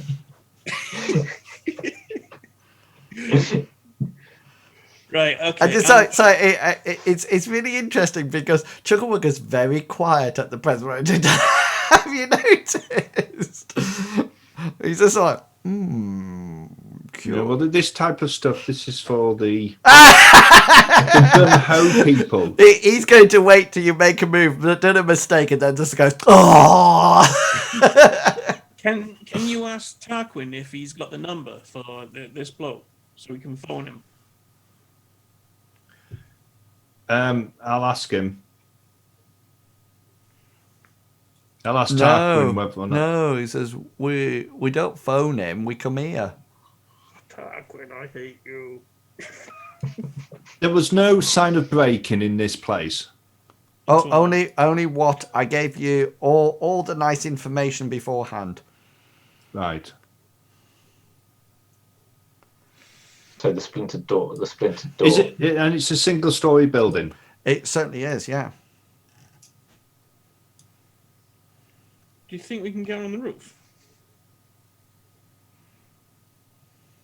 I don't think there'll be a way. I ain't going down no chimney if that's what you mean. Yeah. Not with 3 dogs Ho! Sorry, I was just looking at character skills to see whether or not I could help you out in a way. And I was just, everybody's got this huge list of skills. You go on to Billy Bob's, it's just like kill. It's just like 4 different ways of killing people. Right. I mean, we need to get in. We need to get in. We need to find out what's in. We're up against a couple of dogs. I mean, the only reason I'm at the car is because I had a bit of cover to Tarquin. Right, I'm gonna stab these dogs. I'm gonna wait till they jump up. How many boards have to be removed before somebody can get through? Depends how big you are. How big are you, Longshanks? Fairly tall. He suddenly writes it in 6'8". Too big. 23 foot. I'm too big. I ain't no gnome. You could, if you wish. I mean, here's an idea. Just because I'm a helpful GM and it's your sort of like first time here playing Shadowrun. I mean, it could be that somebody could do a distraction. I mean, if you could get one of the other doors or windows open, maybe you can sort of like cause a distraction. Okay. You know, Longshanks, bang on that back window. Have you got any gas grenades with you or anything like that? No. Okay. If Longshanks make a load of noise at that back window and distract the dogs, can you produce a flame and chuck it in? The thing is, there's already a dog at the back window. Yeah. There's already 2 where you are, Billy Bob. but if he makes a load of noise, You've like he's trying to get in, I'm sure it's going to distract these dogs. What might be a better idea? And I can have a look in. If I swap places with you, Right. I keep these 2 dogs occupied. Just And by, you go in. you go round to the side Yeah, on that's the right. one that you haven't tried, and see whether or not you can get in through there. Right, so that's just a strength. Oh no, that's the. That's just a strength. Yeah, just a strength.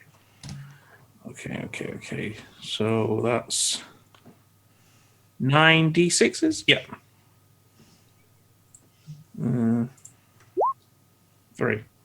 Okay, you sort of like whack this window, and this window just sort of goes and opens, sort of like knocking the rafters off quite substantially. You're quite close to this window now, and you can indeed see that there's actually probably about 3 or 4 dogs in this building.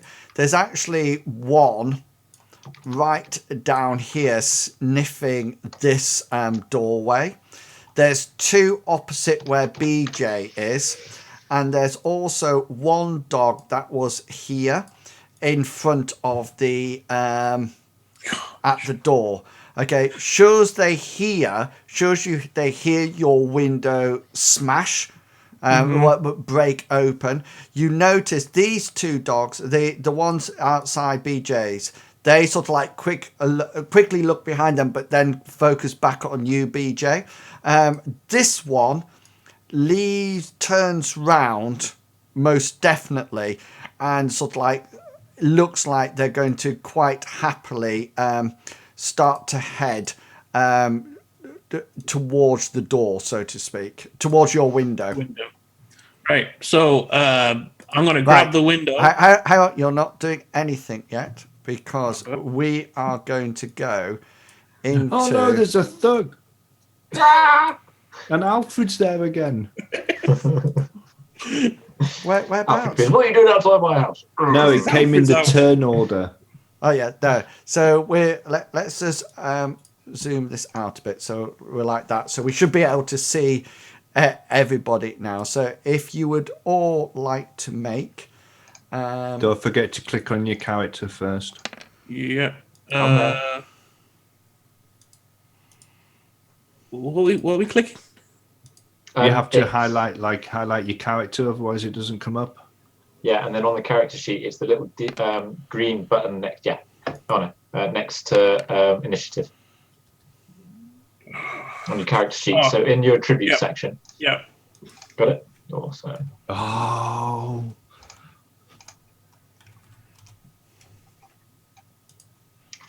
That's 3 actions.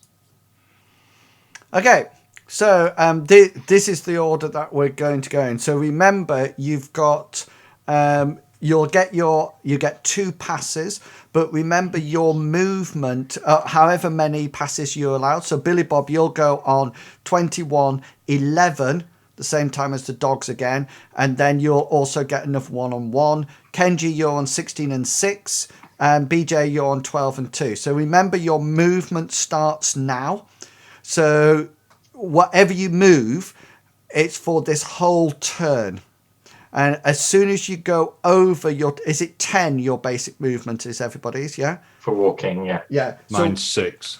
Right, so sure as you... 6 and 12 mine is. So the first one's walking, the other one's running, isn't it? Yeah, and then you have sprinting beyond there. But what I'm saying is that, so BJ, as soon as you go over 6, so say, for example, on 12, you move 6, and the next one you start to do, you move 1 meter. You know, you are then classed as running, and you'll get your -2 dice pool modifier straight away. So you can move more than your movement, but you do need to keep track of where you're up to, so to speak, because I'm not going to do it all the time for you, and I trust you really well. So, Billy Bob, you are up. You are ready to go, so to speak. Right. So sorry, one more thing. Free actions. Somebody was asking me about free actions. You can take free actions at any time, but you can't take a free action before your actual initiative roll. So, Kenji, you can't do any free actions till 16, but then you could, on, say, 13, shout to BJ, watch out. Do you see what I mean? Because you've already started to act. And then you can use it. So basically you have either 3 free actions or 2 free actions and a simple, or 1 and a complex, so to speak, or 2 simples or a complex. Yeah. Excellent. okay, I wanna look in, see if I can see anyone in there, and at the same time grab the windows and pull them close. They're not windows. You've literally knocked the boarding off them. So there's no glass or anything there at all. So I'm just gonna ready up and pull my knife out. Okay then. So 16. It's you, Kenji. I'm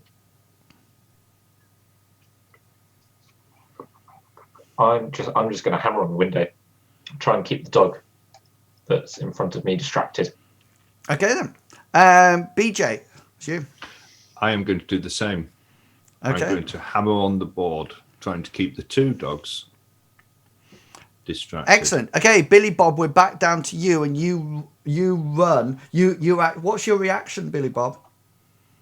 I'm gonna stay here. No. What's your reaction? Your attribute, not your action. Your reaction.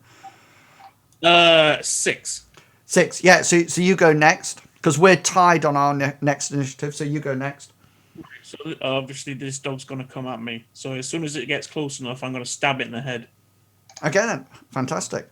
So this dog, yeah, most definitely starts to come charging towards the door, and as it charges towards the door, it almost like leaps and sort of like comes through the window at you. So this is when now you can now roll your attack for your melee weapon.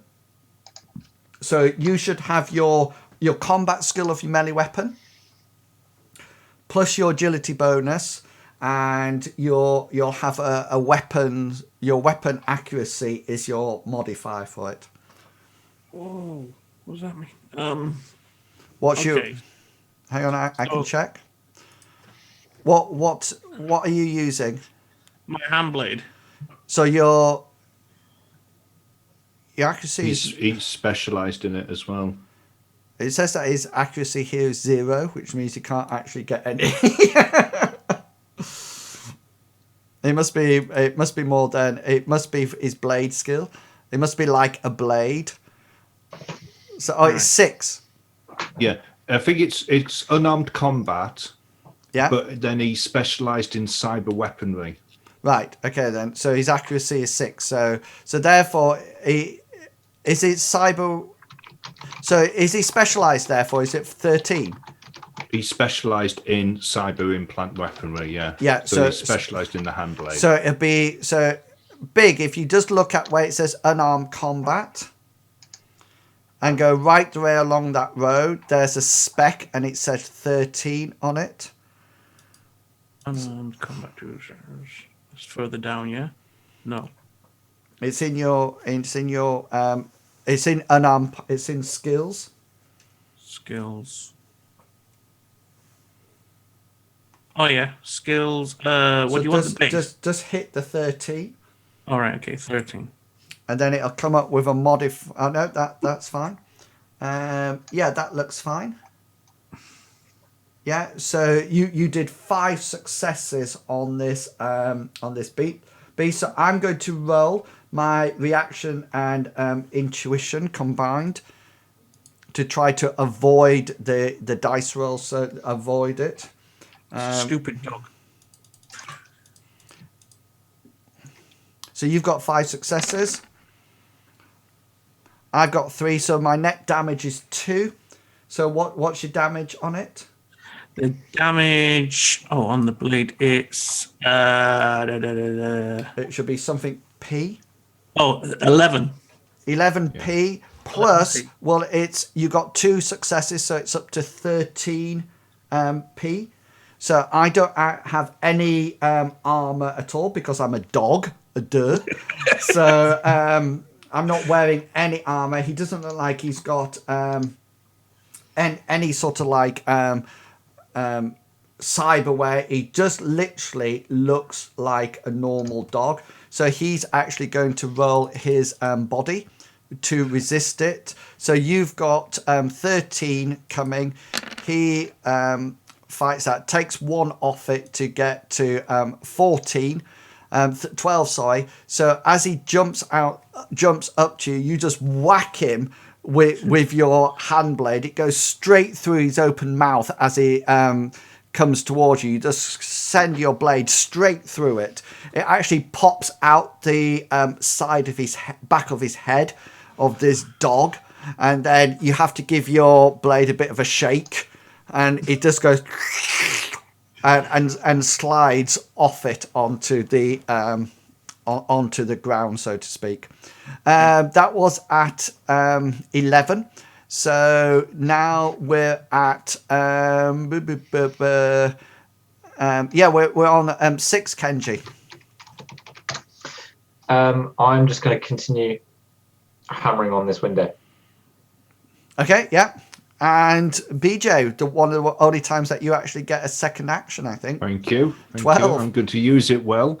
Am I going to be able to prize off any of these boards with my hands? Can I maybe prize off another one, or? You can try to do it. The danger is if you try to put your hand anywhere near it, one of these dogs might come up and bite it. Can you see what I mean? Because the dogs are sort of like jumping up because you're banging on it, aren't you? Yeah. So they're sort of like jumping up, and every time you bang on it, they're sort of like jumping up at it. So if you put your hand anywhere near it, the chances are I might get an attack on your hand. If you had the crowbar, that would be. How many boards are going to need to be off before we can actually get through, or they can get through?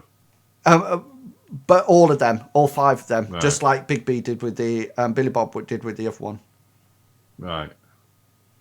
So you're currently just sort of like looking through a hole this big. Right. I'm heading. I'm going to head round. I'm going to start heading round to the other side. How far? If I'm running, I can move double, can't I? Yeah, but you're if anything happens to you this round, you'll have -2 to your dice pool. Right. And what you need, hang on, you can't do. You would have to do down and along, yeah. So what's that? 2. Yeah. Sorry, I need to click him so he moves. 2, and then. So what's your second one? 12. So that would take you to 10 there. So that's 12 in total then. Yeah. I'm going to also try to keep an eye out this way towards the car as well. You hang on, I couldn't see because I wasn't scrolling down. Towards the car. Okay, then, yeah. I'm going to keep an eye out towards the car. Any free actions that when you're doing that? I'm going to tell Billy Bob that I've left the other window and I'm heading round to his. We need to get in there. Okay. We're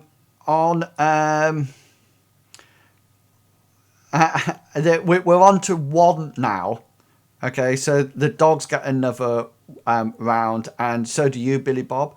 You do notice. Hang on, I'm just putting something in for you. Oh, it's a puppy. Is that a rat? There seems to be a really small dog, and it's sort of like going ow, ow, ow, ow, ow, ow, ow, ow, wah, wah, wah, at the window, as if it's trying to attack you somehow. Even though it's sort of like the bigger dog is just sort of like lying, sort of like dead on the floor next to it. It only looks like to be about this big. And it's doing its best to actually jump up. Just out of interest, Billy Bob, you can, when you look into this place, it looks completely sort of like ransacked and sort of like derelict, but it does look like it's habitable. It does look like somebody is actually living there. And the other interesting thing is that you notice the same graffiti that you saw outside is also littered inside as well. You can see it on the walls, etc., etc. Right. Wonder whether or not Ralph's a dog shaman. Can you get dog shamans? You can get shamans come. You can either get mages and who has magic specialism? Anybody? Oh yeah, Longshanks. Longshanks. You probably do. You have What some. was? Yeah, roll your logic.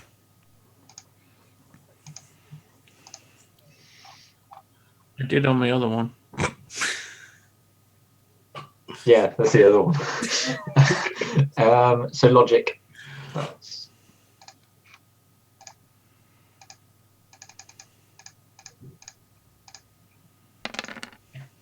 Great logic. I only had like 30 he goes. points. He goes. He says, yeah. He says you can get mages and shamans, and then shamans, depending whether or not which element they follow. Sort of like does this sort of like the if it's a beast, it's probably combat shaman. If they're looking after dogs or beasts of any description.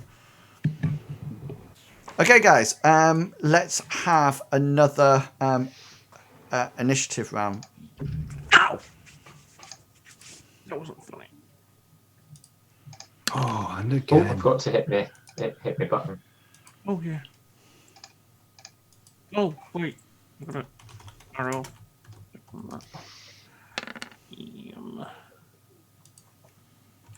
Hey, look, the dogs and BJ operate at the same time. You're as quick as a dog.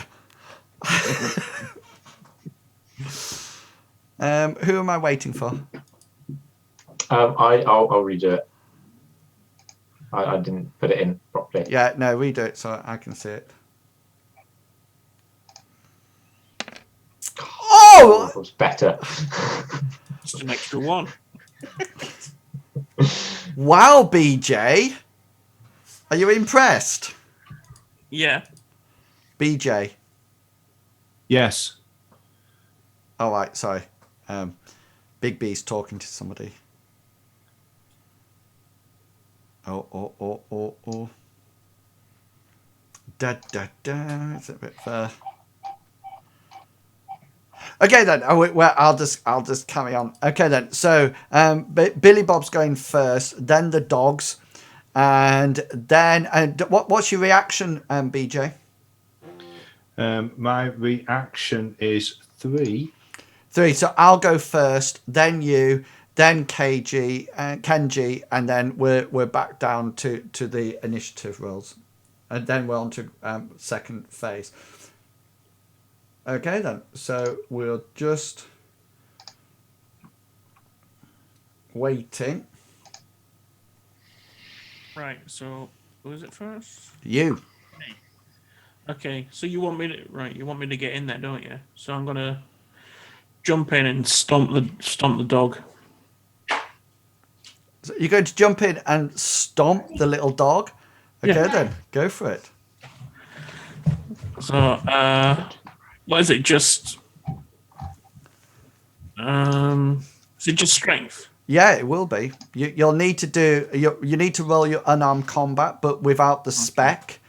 Without the spec, because you're not using hand blade, you're just sort of like using your boot, and you won't have that much damage because it'll be just sort of like what is it? So it'd be the 11 then, wouldn't it? Yeah, it'd be the 11, and you'll do something like 3p on it. 6. 6 successes. Okay, let me just roll this. It's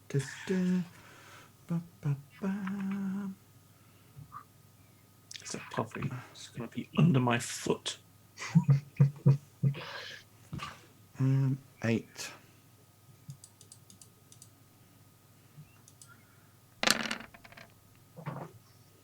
Yeah, no, you actually bring your foot straight down on this little puppy and just sort of like literally just squash its head and just crush its head completely. So 1 minute it's going and then you just go like that, and it's literally completely sort of like demolished, completely and utterly dead, without not even a single sound. Sweet. Okay then, you are now in the room. Hopefully that wasn't Ralph. Is he? I didn't hear what you said about the shaman thing. Sorry. About kind being of able to echo. take animal form. Oops. And now it's actually the dog's turn to operate, isn't it? 12? 12? Yeah, because my Yeah. reaction's 3. Yeah, so we operate first. So this dog moves and attacks straight off. So you roll your Body. yeah, you to start off with, to avoid the attack, you will roll your reaction plus your initiative, your intuition, sorry. Intuition. Yeah, it should be on your character sheet. If you look down just above your armor, it should say, does it say 11? That should be no, it's more 11. than that. Because your body's Which one is he doing, sorry? he's doing reaction. Avoidance. He's using reaction plus initiative. So if you have a look underneath your armor, intuition, sorry. Yeah, it's 11. it's the top one. Yeah, so you're rolling 11. So hang on a minute, don't roll it yet. Let me just roll my dice so we know how many. 5, 9. So 11 d6s. Okay, 5 successes. Go for it. 5 successes. Okay, so that's what's classed as a glancing blow. So he actually did hit you. This dog actually did hit you with the bite, but it just sort of like tore a bit through your armor, took a bit of flesh wound off your leg, so to speak. But that's all. It wasn't anything sort of like major, if you see what I mean. And that's what happens if there's a sort of like a draw, so to speak. Okay, so this we've got 2 dogs over here now. So this one comes bounding across. It actually leaps the table and comes into attack. So you need another same roll again. I've got 3 successes. I got 3. You got 2. I've got 2 successes, sorry. So that it comes leaping over and it goes to bite you, but you move at the last minute and it avoids you. And then this is my last dog coming across. He's actually, I'll just bring him to the front. He's actually going to try to have a bite at you as well. I get 2 successes. I get 5. Excellent. And he misses you as well, so to speak. So that's 12. BJ, you're up. Okay, so I'm going to go through the same window as Billy Bob went through. Okay. I'm going to jump through. What can I see as I go through? As in, you can see. I can see a couple you can see a of puppy 3 with. dogs. Do you have low light? Do you have low light? Yeah, and thermographic. Yeah, he's got eye thingies. Yeah. What? You probably have one of them turned off. Right. Can you see what I mean? You're probably working on low light at the moment. I'll go low light. Yeah. Yeah. So this place is empty apart from these 3 dogs attacking Billy Bob. Nothing at all out in it. No. Right. Okay. I'm going apart from a dead shaman puppy. Sorry. Okay. As I go through, I'm going to say over the comms, Kenji, watch Tarquin. Cool. Okay. Roger. Oh, hang a minute. Hang on, because yeah. So now Kenji, it's your move. Okay. I'm just gonna walk around here, and I have just measured it. Yeah, it's all right. Yeah. To keep Cool. an eye on Tarquin. Yeah. Okay then. Kenji, as you come round that corner, you actually see another person who sort of like can only be described as a rather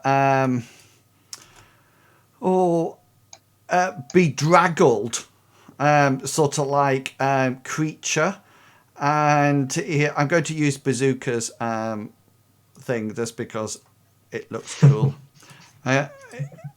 And he looks exactly how Tarquin mentioned that Ralph looks. And as you come round that precise corner, okay, you notice he has his hand up like this, and suddenly he just goes like that. Okay, would you please? At least he wasn't the puppy. Yeah, that's true.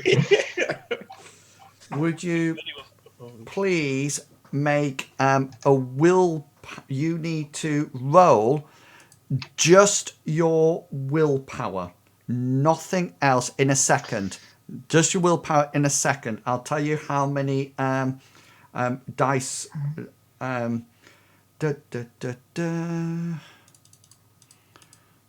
might not. I might miss you. See, so I'm just sort of like.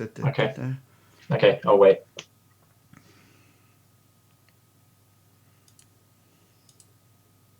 Mad Ralph. Mad Ralph. Right. Okay then.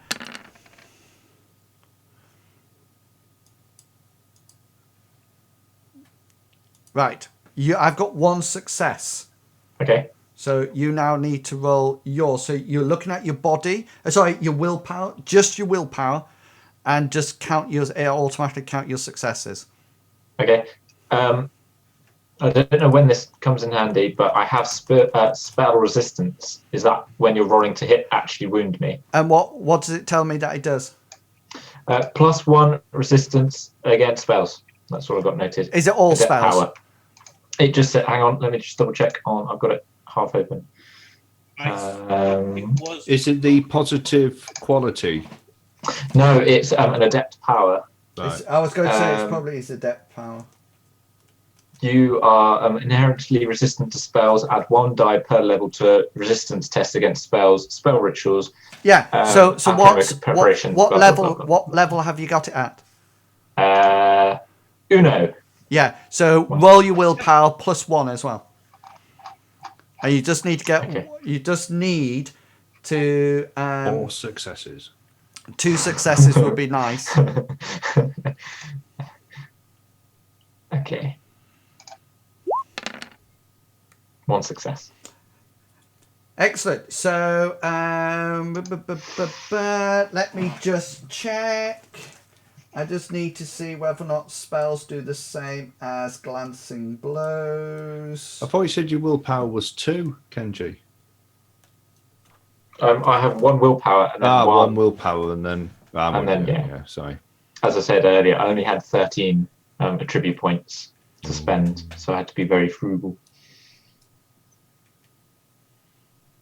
But no, it's probably too late now anyway. But I do have danger sense as well. That's too late. Spider senses. I had danger sense on surprise if that happened. It would have been. And then, yeah. And then I've got rapid reflexes as well, or improved reflexes, which is that should improve your initiative roll. Yeah, I only just worked that out. That's been done. Yeah. Yeah. So well, we'll probably say that your danger sense actually comes off as you come round, because as you actually comes round and he sort of like blasts his spell, he's actually delayed his reaction in any case, if that makes sense. Delayed his action if anything comes around that corner. So, but it won't matter us anyway, because you suddenly feel a blast of power sort of like shudder through you, as if it's almost like a blast of warm air shooting through your mind. But you're both still up at the end of 11. Right, so now we're on Billy Bob on 8. Right. So the first dog that took a chunk at me, I'm gonna stab him in the head. Go for it. So where is he going? Handblade. 13, yes? Yeah, if that's your specialization. So is that 6 successes? 6 hits. Oh, was I supposed to click on my man? Do you want me to do that again, or? How many dice are you rolling there? 11. He's rolling a 13, but it's got a limit of 6. Is that because of his unarmed? That's because of his accuracy. His blade's only limited of 6. So that's how many 6. So he's done 6 6 hits. Okay, so here's my dice roll. So I've taken 3 of them off. So you're doing a net of 3. So that's 11 plus 3. So that's 14. 14. I'm just rolling my body for that, aren't I? Because we're not wearing armor. So 14 points. Squished. He takes it down to 13, but it quite nicely just demolishes that dog as you spear it straight through the head, so to speak. Excellent. That's on 8. 2 is dogs first, BJ, and then you, because of your reaction, so to speak. So this is the you got 2 dogs coming at you, Billy Bob. So you will be doing your reaction plus your intuition.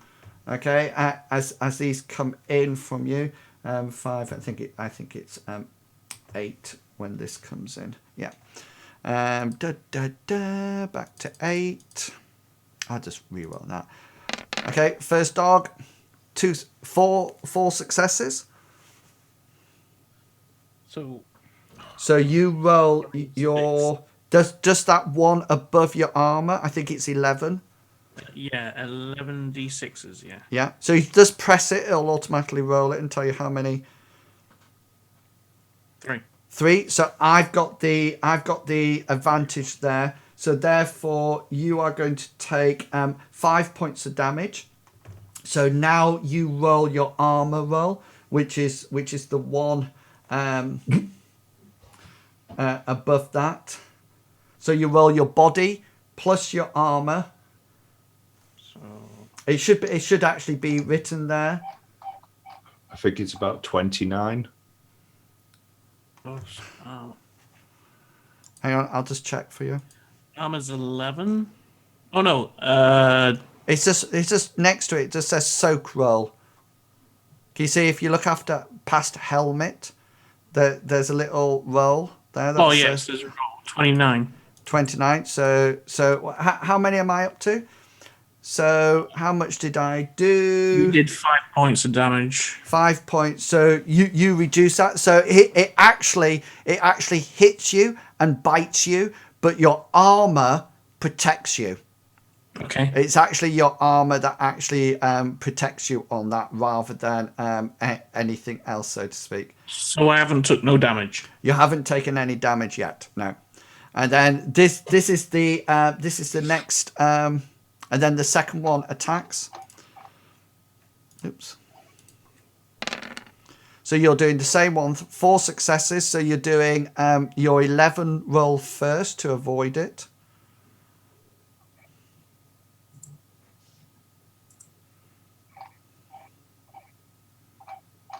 So you did you roll? Wait. Did you roll those dice? You rolled 11 dice and got 11 successes. I clicked on the green button. The 11. The thing is that those buttons don't always work. Yeah, No. I remember you telling me now. So the best thing to do is just 11 d6s. just Yeah, roll sorry. 11 d6s. 3 successes. So I've got 1 now, so I'm at 5p. So now roll your roll 29 d6s. Scroll back down. 29. 9. Yeah. I don't know what that's rolling at all. It's better to actually roll 29 d6s. Can you see what I mean? In future, no, it's all right for that one, but I don't know whether or not that's actually working. You know, so 9 successes will reduce the damage. So again, it bites you, but the armor actually stops the damage from going in, and that's at 2. Okay, BJ, you're up. Is there anything on the floor that I can use as a weapon? A board or anything like that that's come off the window? Or Can you take the crowbar off me? Crowbar's still outside. Just roll your perception, and if you get any successes, I'll say yes, there's some there.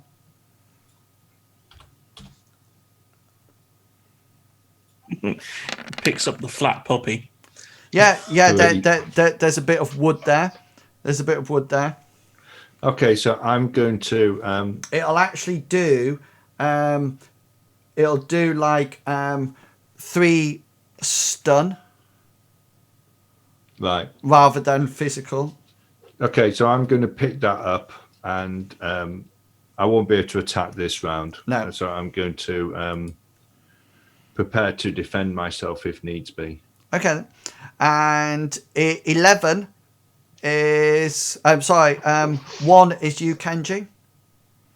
Can I please... If you move, you will automatically be running.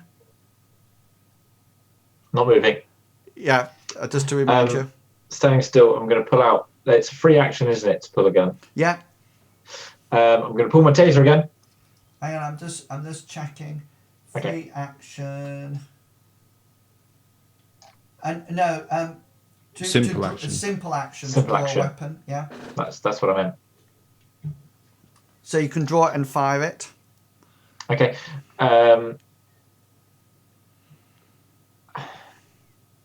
Yeah, I'm going to pull my taser, but not delay. Can I delay firing it? Is that an option? You can aim. So yeah, I'm gonna pull my taser, aim it. I assume that's Rolf. Yeah. Chilling down there. Aim it at him, but if I can delay actually firing if he makes another aggressive action at me, if that's possible. Yeah, well, this is 1, so if it you, doesn't matter anyway. I mean, you can aim now, and in which case you will get that bonus for your next. What aiming is what, Chugwugger?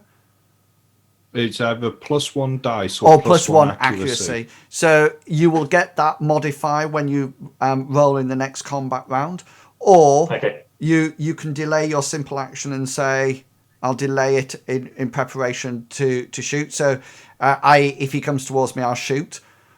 So which would mean that if he acts first next round.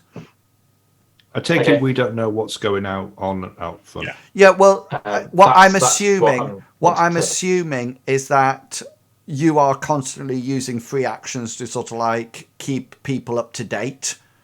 Because it's not like D&D. It's very unlikely that you're going to maintain radio silence unless you actually say. So you got your headsets on, haven't you? You got your comm links. So Kenji will probably be saying something like, Ralph, or the person you think is Ralph is out the front. Okay. What I would prefer you to, as you get more experience with the game, is actually say, I'm going to use my free action to say this. No. And then, but then until that, I'll just assume that you're communicating. I'm going to use my free action to say, let Ralph know who we are, that we're here to collect from MaCabe. Okay. I use simple action to pull my taser out. Yeah. Aiming it at Ralph, or Rolf, or whatever his name is. Yeah. But also calling out, stop. We're here for Mr. MaCabe. Okay, he sent us to collect. Yeah, you're probably running out. Yeah, you probably got for your free action something like the first bit. We're here for Mr. MaCabe. That's fine. Yeah, and then stop That'll there. You do. I was just trying to roleplay. You do notice that he looks even more annoyed. Okay. Once you mention Mr. MaCabe's name. Wait till he gets inside. Yeah, we can say wait till he, okay. Wait till he goes to feed his dog. Let's have some initiatives for the next round. I keep scrolling up too far.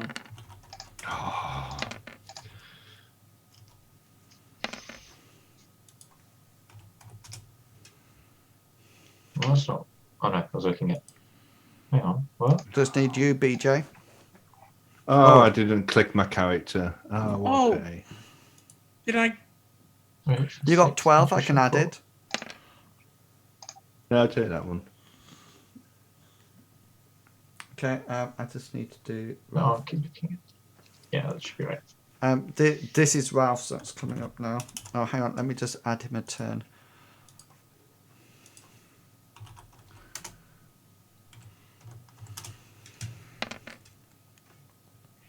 2 and 8. Okay. There we go. So, Billy Bob, you can continue with your innocent dog killing.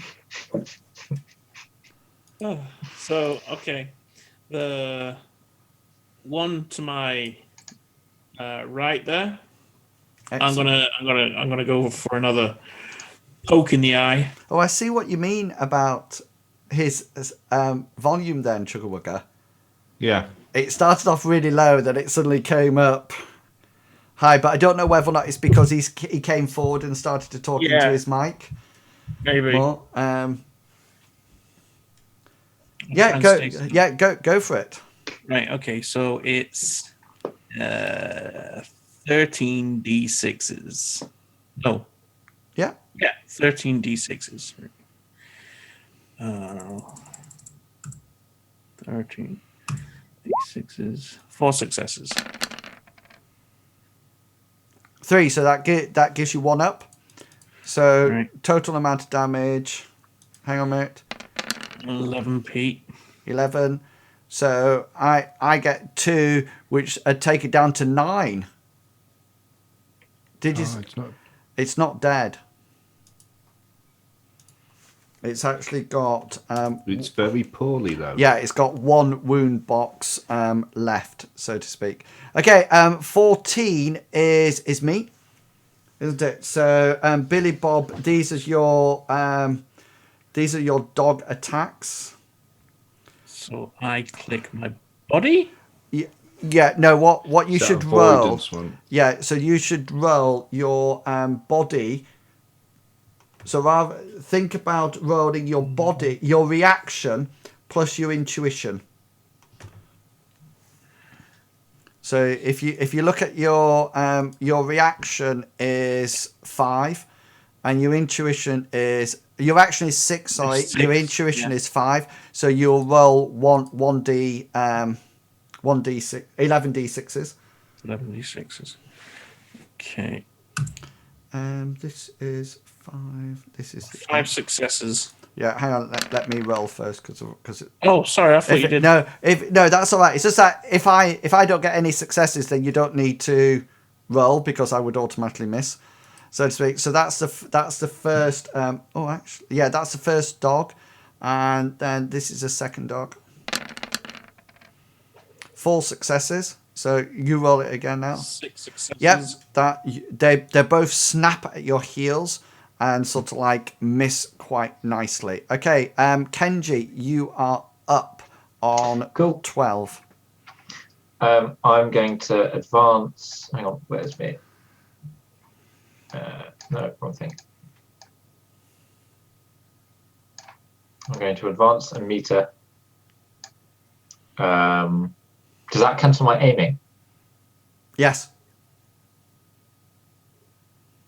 Okay, yeah. I'm going to advance a meter and delay my action, and I will fire if he makes any aggressive actions, as if he charges to me or tries to cast a spell or pulls a weapon. Yeah, cool.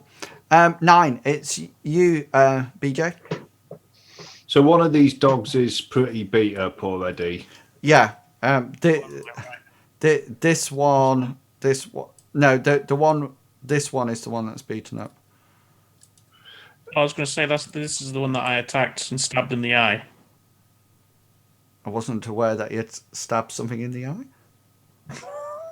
Right. One of them's obviously in a bad way. Yeah. Yeah, this one. I'm going to step to the side of whichever one it is and see whether I can whack it over the head with this bit of wood.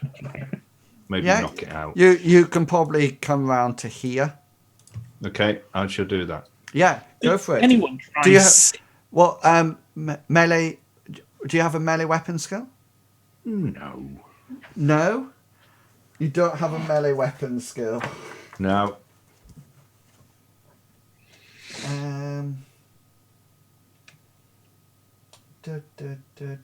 You need to roll your agility at -2. Agility -2. Yeah, because you're not So proficient in it. That'll be 1 dice. Yeah, you just need to get a success with it. Do I get a flanking attack? No, I get my minuses because of my dodging. 1 dice. Yeah.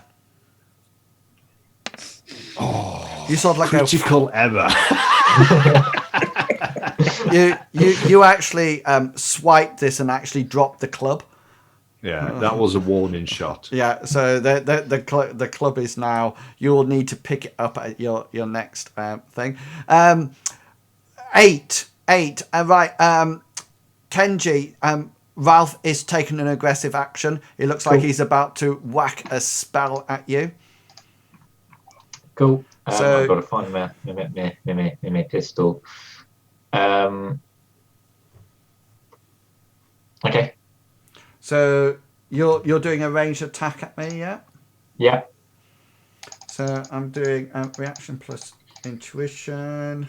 So let's roll 11 dice with an accuracy of 8. We can't kill this dude, can we? No, he's got No, his that's why I'm taser. using He's got a taser. taser, so Yeah. we're all right. Is that four successes That's to four. hit? That's 4 successes to hit. I get 3, so it hits with a net hit of 1. So what's your damage with it? Double check. It is wrong one. AP is -5. DV is 7S. 7 stun. 7. So you've got one success. So instead of 7, it's going to be 8. 8, and then I'm rolling my body. Do I roll my body for that? I presume so, rather than my willpower. Yeah. I would have thought so. Yeah. Yeah. So this is my body roll. Do I have one set up for this? No. So 7 we're going for, aren't we? Yeah. Yeah, it was 7S. So You I said take 8. 2. So 7. So I take it down to 5. So he's actually got 5 wounds on this one. This one is his physical. So that's still oh no, sorry, it's around the other way. Sorry, isn't it? Because that's He his would have had an extra one because we got an extra success on the 7S, so it would have been 8. 8. Yeah, you said it was Sorry, 8. You did 6. say it was 8. So he's My down. bad. That's down to So what was the total number of damage dice rolls? 8. It is an 8, yeah, Yeah. including the success. So I got the 2 successes, so that takes it down to 6, which takes his stun down to 4. Okay, so he is actually still conscious as he fires his spell. He has actually taken 2 lots of 3. So he's now rolling at -2 on his dice rolls for his spell cast. Okay, he's going to ramp up this spell slightly. So you will be rolling your willpower plus your spell resistance. So he's actually whacking this up to his maximum dice roll. So he's going to cast a Force 8 spell, which means he will take physical damage if he doesn't withdraw, resist the drain. So this is his 8Ds coming to you. Oh no, sorry, ignore that. Because it's 8, but he has -2 because of his wound modifier. So he can only roll 6, so to speak. So he has 2 successes. So you now need to roll your willpower plus your extra dice because you have it. 1. So that's a net roll of 1. So you actually take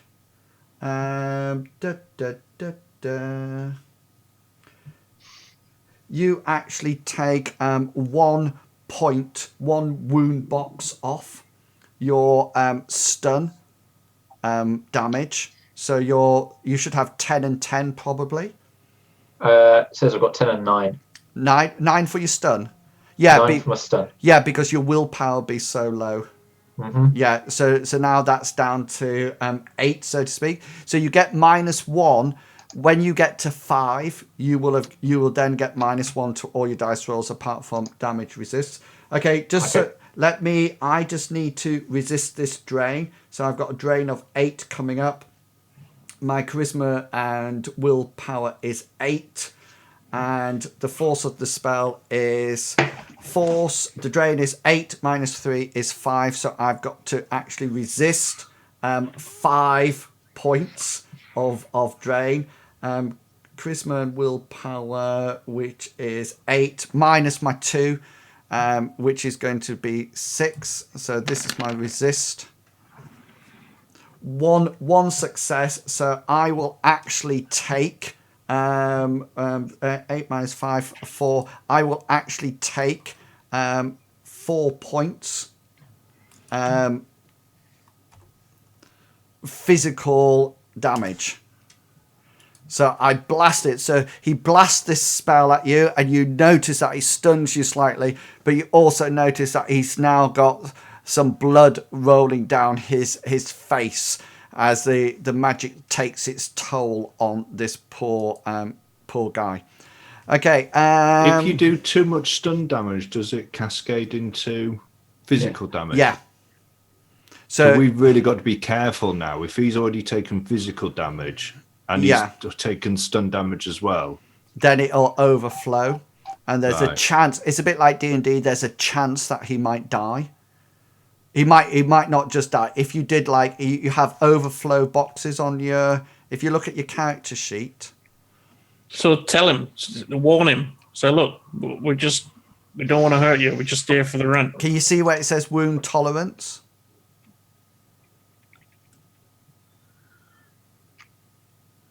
Can you see under stun track? Yes, I've got it. Yeah, so I've got a wound tolerance of 3. So if I take 3 points beyond your physical, then that's it. Yeah. Sorry, where? I've got to change something. Right, okay, wound tolerance. Yeah. Okay then. So that was on 8. Billy Bob, sorry, you can actually go on. Did you kill on 10? It won't really matter because you're inside, aren't you? Kenji, Billy Bob. So yeah, Billy Bob, you can take another hack at one of these dogs. Do you want to take the wounded one or the not wounded one? I'll take the wounded one. Okay, go for it. I don't want him turning around and biting. Juggle over there. Right. I think is it 11 d6s? 11 d6s. You're right. 3 successes. So I'm rolling 8, but I've also got 1, 2, 3, 4, 5, 6. I've actually got -3 on my dice roll now to avoid it.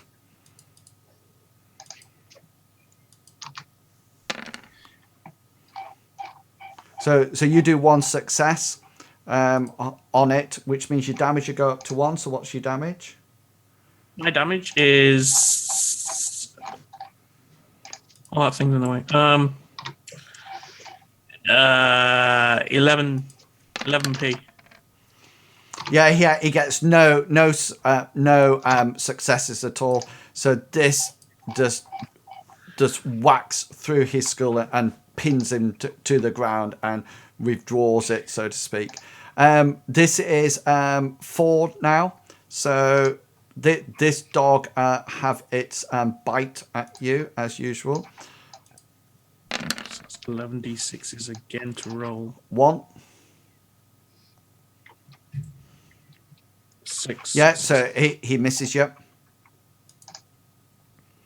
And that was on 4. So Kenji, you're on 2. Okay. As yelling at him that we were from MaCabe didn't work. No, if anything, it made him more annoyed. It got him more annoyed. Yes. Yeah, I'm going to fire again. Okay. Cool. With my taser. Go for it. 3 successes. Excellent. So I'm doing reaction and intuition, which is 3 plus he's actually got 3. He's got -3, -4 on his avoidance roll, which means I'm literally only rolling 1 die now. But he got a success. So how many do you get? 3. 3. So 2 successes is your net damage. So what's your damage? It was 7 plus 2 is 9. 9. So he's now rolling against. He's rolling his body. He's not wearing armor at all. So his body is 3. When you're doing your resist roll for your soaking, your wound modifiers don't apply because otherwise you can just go down to absolute nothing. So he's still got 3, as is sort of like his rule. So what's your total damage that he's doing? 9. 9. So he takes that down to 8. Okay, but then you do 8 boxes of stun damage. So Yes. that'll take that down to nothing. It'll take that down to 2, and he's actually now unconscious. Hang on, I'll just put he's unconscious. Good job. My heart was in my throat then for a moment. I thought, I killed him. Okay then.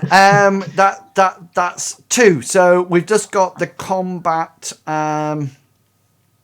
outside. Just to let you know, Kenji, there's quite a lot of excitement outside now, because it looks like you've just zapped this guy twice with your taser. So there's a little bit more interest now. People are sort of like stopping. You also notice that Tarquin and Mike have both got out the car, so to speak. Okay then.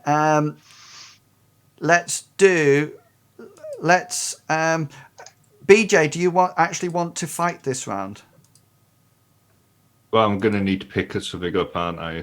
Yeah, I just didn't know whether or not you want to roll, because Kenji doesn't need to roll initiative because there's nothing he can actually. I was gonna say, does he want to go and get your man? I've told, using a free action to tell the guys inside that I've stunned Ralph outside, so he's down. Yeah. Okay. Well. Okay. Let's just roll the dog's initiative. And do you want to attack anything, Chugawugga? If I attack it, I'll use unarmed. Okay. I'll roll it, but okay then. So chances are Billy Bob's already gonna. Okay then. So everybody does roll initiative then. Including me? No, I mean it's just what's happening in the room, because this will just slowly sort of like the chances are it's going to be 3, 6. Okay, so Billy Bob can go first. Here I go, hacking at his head. So 13. 13 13 D6s. I've been doing that wrong. 4 successes. Yeah, so that he takes it down by 1, which means your what's your total damage? 11p. Is that with your successes? That's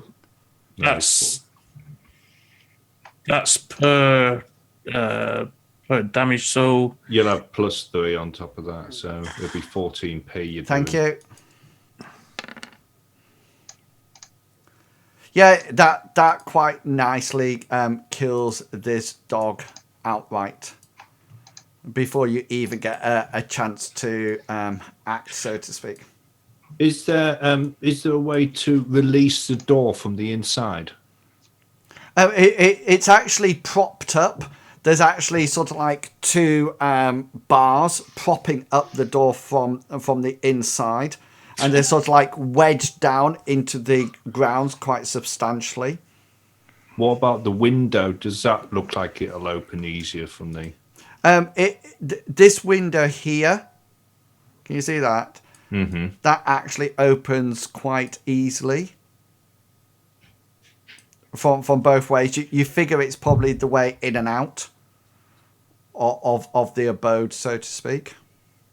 Right. Okay. Can I use a free action to? Yeah, we're out of combat now, so. All right. Okay. Can we get Tarquin? Can we get Ralph? To can we get them around the back, and can we get them into this building through the back alleyway? Yeah, the only thing that you need to be aware, Mike won't leave the car. Leave the car. Tarquin's not happy about going into the place because it's quite dirty. But Kenji, what's your strength? Bear with. Strength is 3.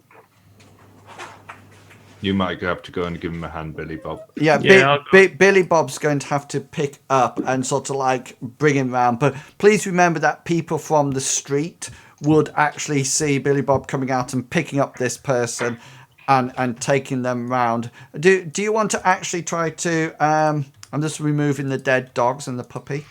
Do you actually... What do you want to do with Tarquin? He's not happy about going inside. Well, I'll tell him that though, unfortunately, that's the life of that's all part of being a Shadowrun. Okay, we need to question. Well, roll your negotiation or something like that, or similar skill.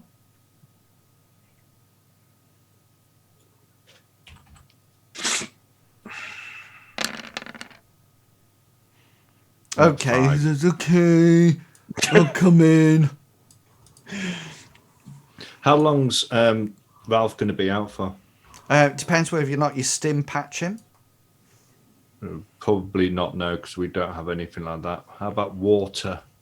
Well, no, because he's actually quite damaged as well, isn't he? Bit of electricity and bit of water. He's what is he actually down to? He's stunned and he's down to 2 physical, so he's literally very close to death. Okay, can I start searching? I want search him to begin with. Anything like a certified cred stick, any stash of cash anywhere? Are you searching him or the... I'm going to start with him. Yeah. And then go on from him onto... building. Yeah. Okay, you sort of like search... If everybody sort of like starts searching... You know, you can sort of like pick up various sort of like pieces of information about this sort of like area. He has very little cred sticks on him at all. He does have a card that seems to suggest that he works at the local restaurant as a waiter.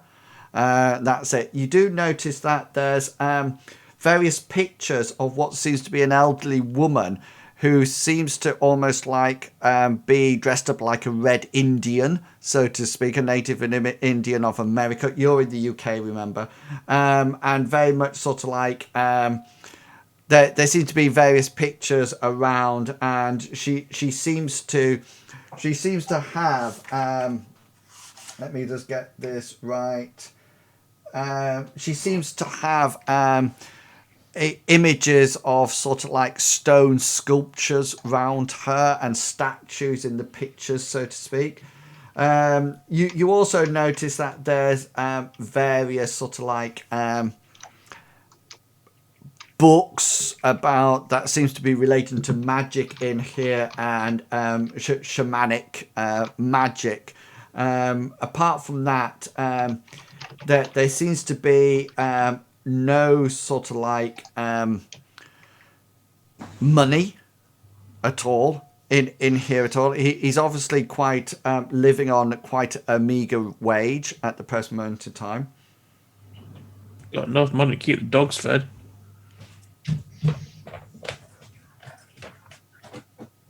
Why would he have so many dogs unless he's...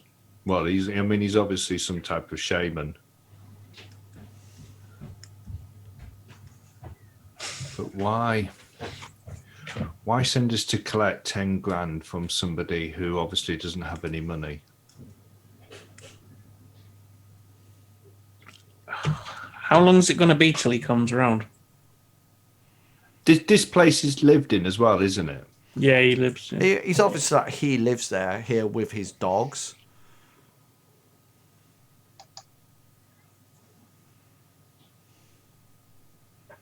Tarquin's all going.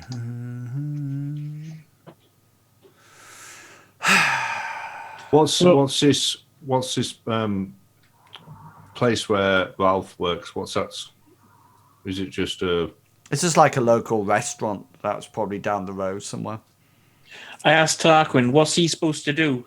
How was he supposed to get this money from him? He goes, ask him for it. I really hate Tarquin.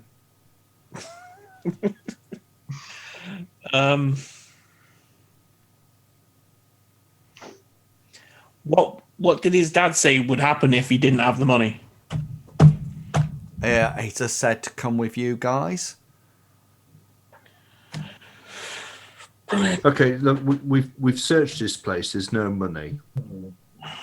We just have to wait till he comes round.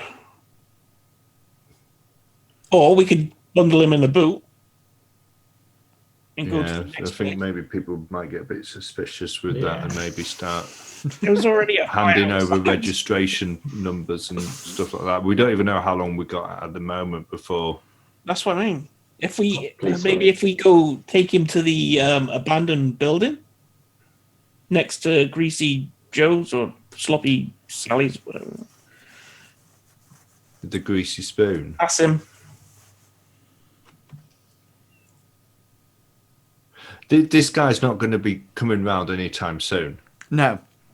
He's To be honest with double you, shocked and he's also physically wounded. and to be honest with you, he's in serious probably need died. of medical attention at the present moment in time.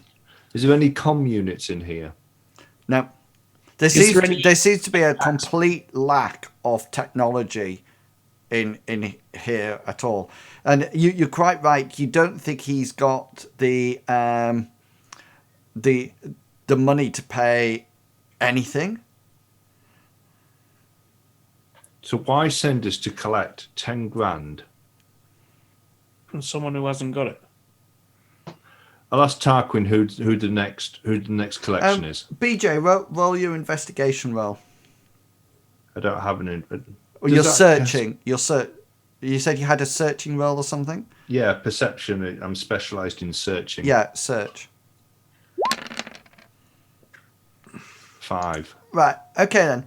Over in the drawer, next to one of the beds, you do find a piece of paper, and on the piece of paper you can see it's clearly signed by Ralph, and it has no surname. It just says Ralph, and it's also signed by Cliffe MaCabe. And scanning down it, it looks like he's not actually paying rent at all. It looks more like he's paying for protection. Okay. Ralph's paying for the protection. Yeah, but you do notice that he's... And does he owe 10 grand? Well, you can see that the interest rate is quite steep. And he's quite... You don't know how far he's behind, but you could think he could easily run that up in a couple of weeks. Quite naturally. Just roll your search. What is it again you have? Sorry. I have perception, but it's specialised in searching. Yeah, just as you search for other documents. 3. Okay, you actually find a deed to the house. It's actually Ralph's house. It actually belonged to his grandmother. And Oh my God. You find a will of testament that actually says that it was passed down to Ralph. And the house, you can see from the deed of the house that the house has been there for some time.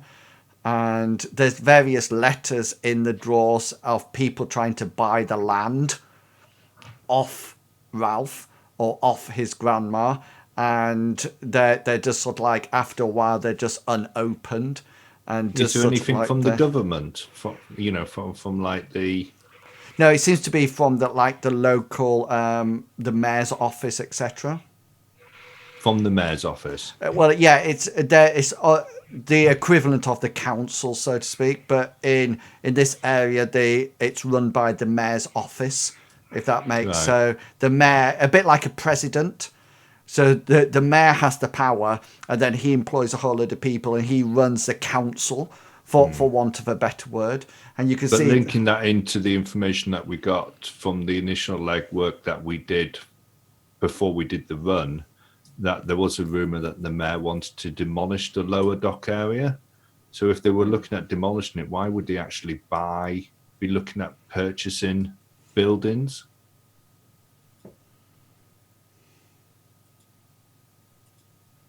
unless they're buying them so that they own them and they can demolish them that way. Do it, legally, if you know what I mean. Yeah, or maybe they're doing. I mean, it could be linked that we've got a couple of things going on. It could be that the mayor wants to do something to the lower dock area. The Firebirds are linked to it. The food outbreak, because I was thinking about the food outbreak during the week, and it was pretty widespread. This food poisoning. And somebody died from it, apparently, wasn't it? That was the rumor. That was the rumor. Yeah. It was pretty widespread, and somebody died from it. And they blamed it on the greasy spoon. But how many people will actually be eating at the greasy spoon? Not as many. Oh, well, Not many. There's only And two, wasn't there? Yeah, and it's not going to pass from person to person. So I think that's just something else that's been introduced, maybe through the water. Rather than it being anyway. It still doesn't help us with what we're I doing. think Old Man Max, we do need to be getting out of it. MaCabe's Okay, the then. What I would like to do, guys, because time is fleeting, and I think what would be a good idea is to sum up from this adventure, so I know what you would like to do next. So I have some various questions for you that you need to decide before we stop streaming, and then so we know what's happening. It would be quite easy to look after Ralph. For example, you can just call the local dock wagon, the ambulance service, and hopefully they will come and pick him up. So that was the plan. That's why I was asking whether or not there was any comm unit that we could use. Yeah, but you could actually do it directly from any of your comm units, so to speak. Even if you go outside, there'll be quite a few bystanders that will come along, and he will probably be taken off to the local hospital. Whether or not he will press criminal charges against you honestly do not know what would happen there.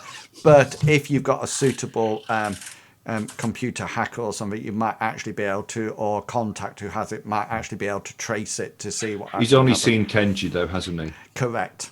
No, that's fine then. Yeah, we don't need to trace anything. Yeah, he only attacked me first. And it was interesting, BJ, because you were very close. That's just luck. You were very close, because if you had stayed where you were, but you actually went into the building, and so he didn't actually see you. So the other thing that you need to do, and this is the big decision that you need to make. So are you happy to call the dog wagon and get Ralph? Yeah. Yeah. Okay. Yeah. So that was the plan. I didn't want to do it from my own comm unit just in case it could. Yeah. So you probably get Mike to do it from his or a public phone or something like that. Yeah, okay then. So we'll say that you use somebody else's comm link to actually do that. That's not an issue. The other thing that you have an issue about now is whether or not you're actually going to go, because if you remember, you have 3 locations to visit with this job. Okay, so you had this location, and there's another 2 locations to go to. So it's whether or not you wish to continue this job and visit the other 2 locations, or whether or not you wish to ditch this job and say, no, I'm not doing it, and just leave it, take no cash, etc., and then wait till next Tuesday when you get your next job. My issue with the current job is that the job that we were hired to do isn't the job that we're doing. Yeah. I would like to go to the next location and question, if possible, the tenants there to find out why are they paying this money. I mean, I've no qualms about collecting protection money. If I had known that that's what I was going to be doing, rather than just collecting a small amount of rent from people. Mm-hmm. At the end of the day, he's paying us 1,000 credits that we're splitting between 3 of us. So, just over 300 credits each. We're going to be putting our lives on the line if we're getting protection money. I mean, this is just one guy, and already, Kenji is taking damage. Yeah, that's what I mean. At the end of the day, it's going to cost us more to actually restock for what we're using from the adventure. Yeah, pretty much. So maybe if we get in touch with Old Man Mac and say, look, this ain't the job that you hired us for. We want more money. I think definitely if we're going to go down the route of that, we're going to keep going with the job. We're going to renegotiate. It all depends on whether or not people have any morals about what we're doing. Not bothered. I kill people for a living. So I'm here to survive. So the more money I get, the better. I mean, I'm not money orientated, but I need to live. Mm. Yeah. Well, if we're going to continue and collect the other two from, we're going to have to tell him that he's going to need to be a bit more upfront about what it is. And now that we know what it is, and we're going to renegotiate. Yeah. And if he wants us to carry on, it needs to be more money for us. So tell me, at the beginning of next adventure, the next encounter, what do you see yourself being the first action, and then what to do next? So, for example, are you going to start the adventure by contacting Cliffe MaCabe and trying to arrange a new meeting with him, or are you going to continue on to the next location, deal with that, and then get more information and then go from there? I think that we'll contact MaCabe in the car. Yeah. Tell him what's gone down. Tell him that he won't be getting any money off Ralph because he's now in hospital. I mean, we can always revisit him later. Tell him as well, that, yeah. I mean, give him a choice. If he wants to continue with the meet, if he wants to continue us continuing with the job, which isn't what he originally said it was, then we need a meet to renegotiate, unless he could come up with an offer in the car, and in which case we'll go directly to the. Otherwise, Mike can drop us off at the next corner. Just let me conclude together. So I know. Or we'll drop Mike and Tarquin off at the next corner and take the car as payment for the work that we've already done. Okay. So let me just recap what you're going to do. So the idea is at the beginning of the next adventure, you get in touch with Cliffe MaCabe and either arrange for a new meet or do the meet in the car, whichever one is more applicable. During that meet, if it's felt that you renegotiate the job, if you feel that there isn't enough money in it, then you just say, no, that's it, and walk away from it. And if it's in the car, you take the car, you get rid of Mike and Tarquin and take the car, and then carry on to the next job. So really and truly, the only way you're going to carry on going round is that if you get more money. So just so I know, because what I don't want to do is start next week's adventure and you say, give me more money, and I say 5,000 credits, and then you say no. Because then can you say I'll have the encounter made up? So you need to tell me. It's a bit like it's exactly like the dungeon. The hut thing again. Yeah.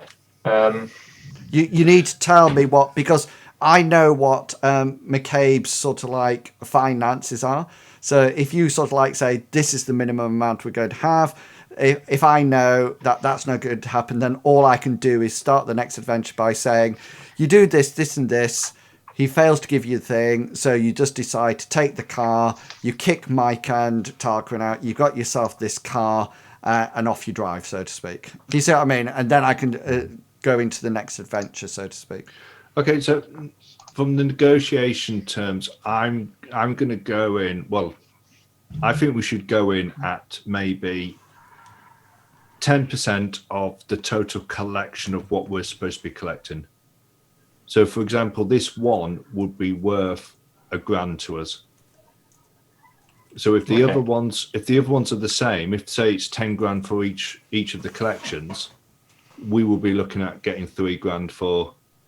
So that would only be an increase. Is that not what we're getting anyway? We were getting $1,000. Yeah, in total. In total. Right. Okay. Yeah. But So, for example, yeah. this one, we haven't collected anything, so we're already out of pocket. Yeah, we're not getting no money for this one. Yeah. And we don't know what the next two entails. I think we should... I don't know. I was going to say, I think we should go after MaCabe. Try and shake him down or something. Because it seems to me... for more money? No, take him down. It seems like he's the bad guy out of this. But we've got no qualms about collecting money from. Oh no, I know that. But if he's like scamming, and he's running the protection racket. Yeah. I scam people every day. No, what I'm trying to say is he hasn't killed anybody that you know of. He hired. He hired you as a team. So if anybody's actually, you've probably killed more people than he has, haven't you? Because how many people in the Greasy Spoon did you kill? Do bangers count? Yeah. Especially if they're gang members, though, don't they? I can't. I say this in the nicest way. You're definitely not Shadowrunners who are high fantasy Shadowrunners who are going around doing goods for everybody.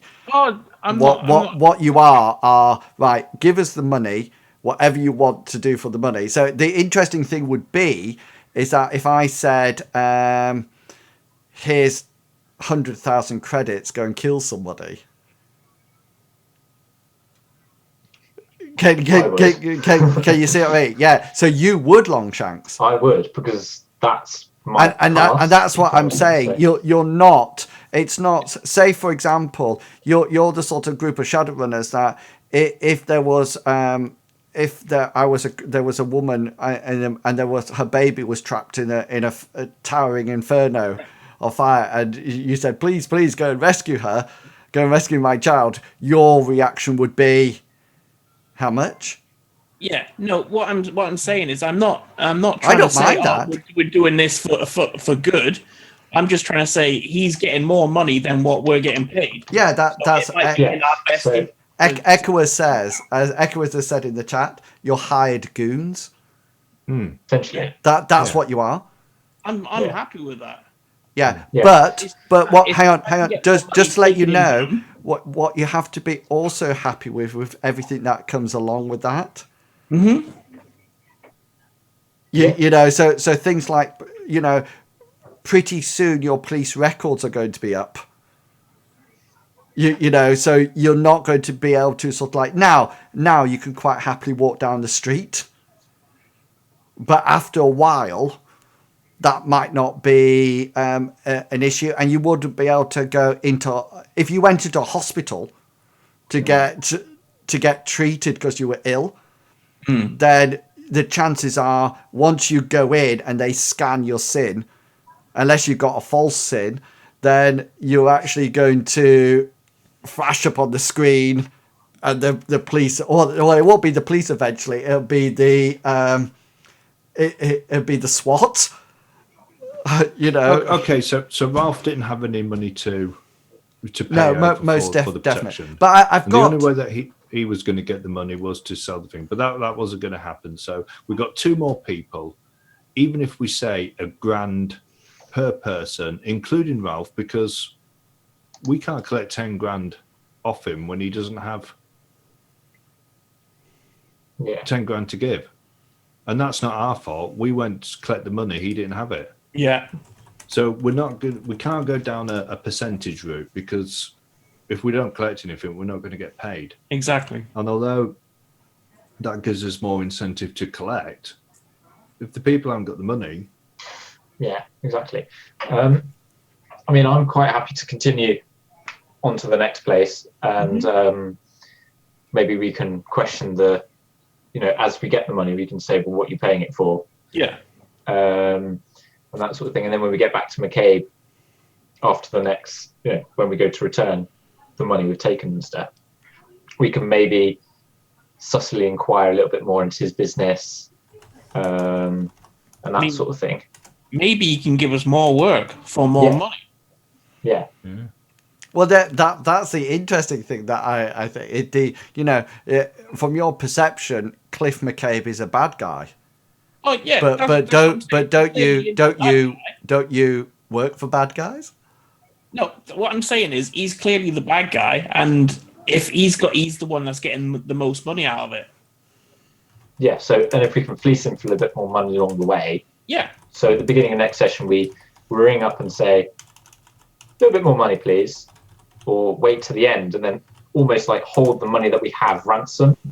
If you know what I mean. So say we collect the next 10 grand from each of the next 2 places, so that's 20.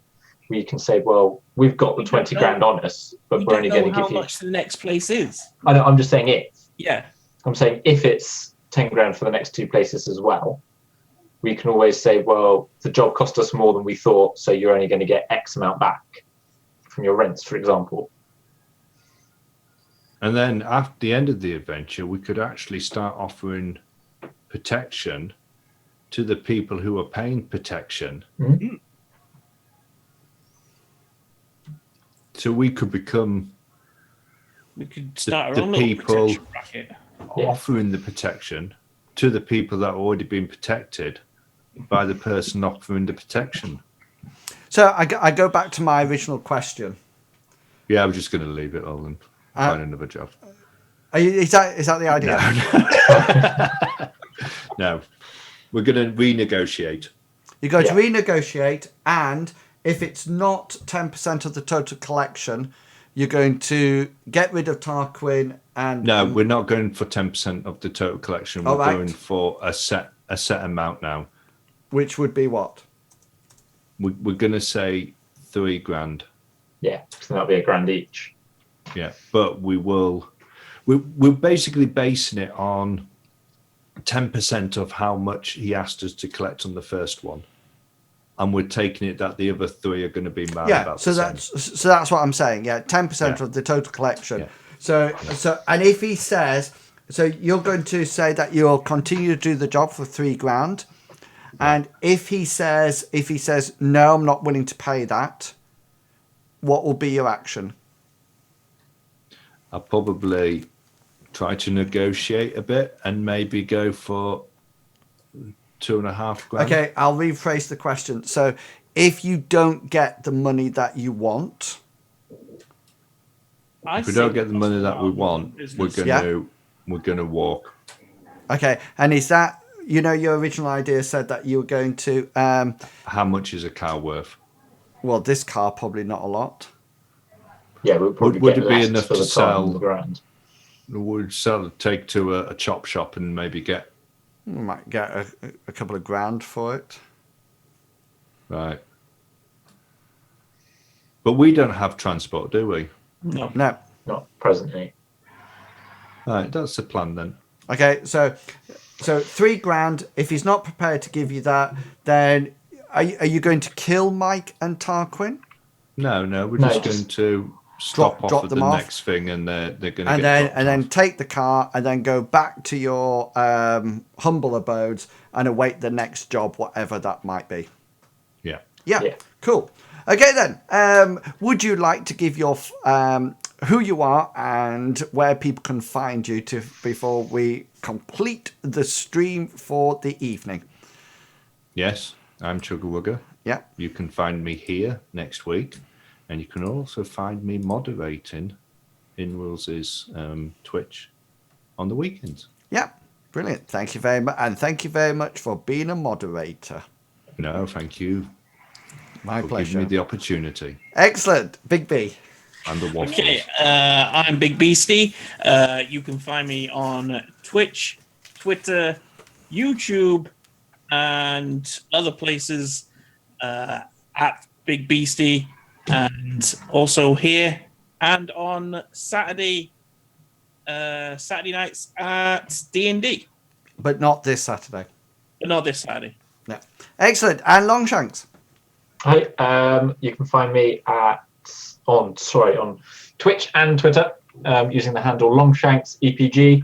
I'm a variety streamer. I haven't got like a set schedule at the moment, so just keep an eye out on my Twitter and Twitch, and in Will's Discord if you're in that, and that'll let you know if I'm streaming or not. Excellent. Thank you very much. So, guys, that's the end of the stream tonight. I will be back on tomorrow night making up the next D&D encounter, and then on Friday night making the next encounter up for this, and on Thursday I might even might play some Star Wars, or might actually play some Elder Scrolls and see how it goes. Please remember that, as Longshank said, you can join the Discord, which is down below, and also the link to all my social media sites from which I frequent. So by all means, come and join me on any of those sites. Hopefully you have enjoyed tonight's Shadowrun adventure, and we will be back next week with the next thrilling episode to see whether or not they get enough money, and whether or not they keep the car, or what the next exciting job will be. So it only remains for me to say, guys, have fun, and I'll catch you all later. And until then, consider yourself waffled. Have fun, guys. Bye.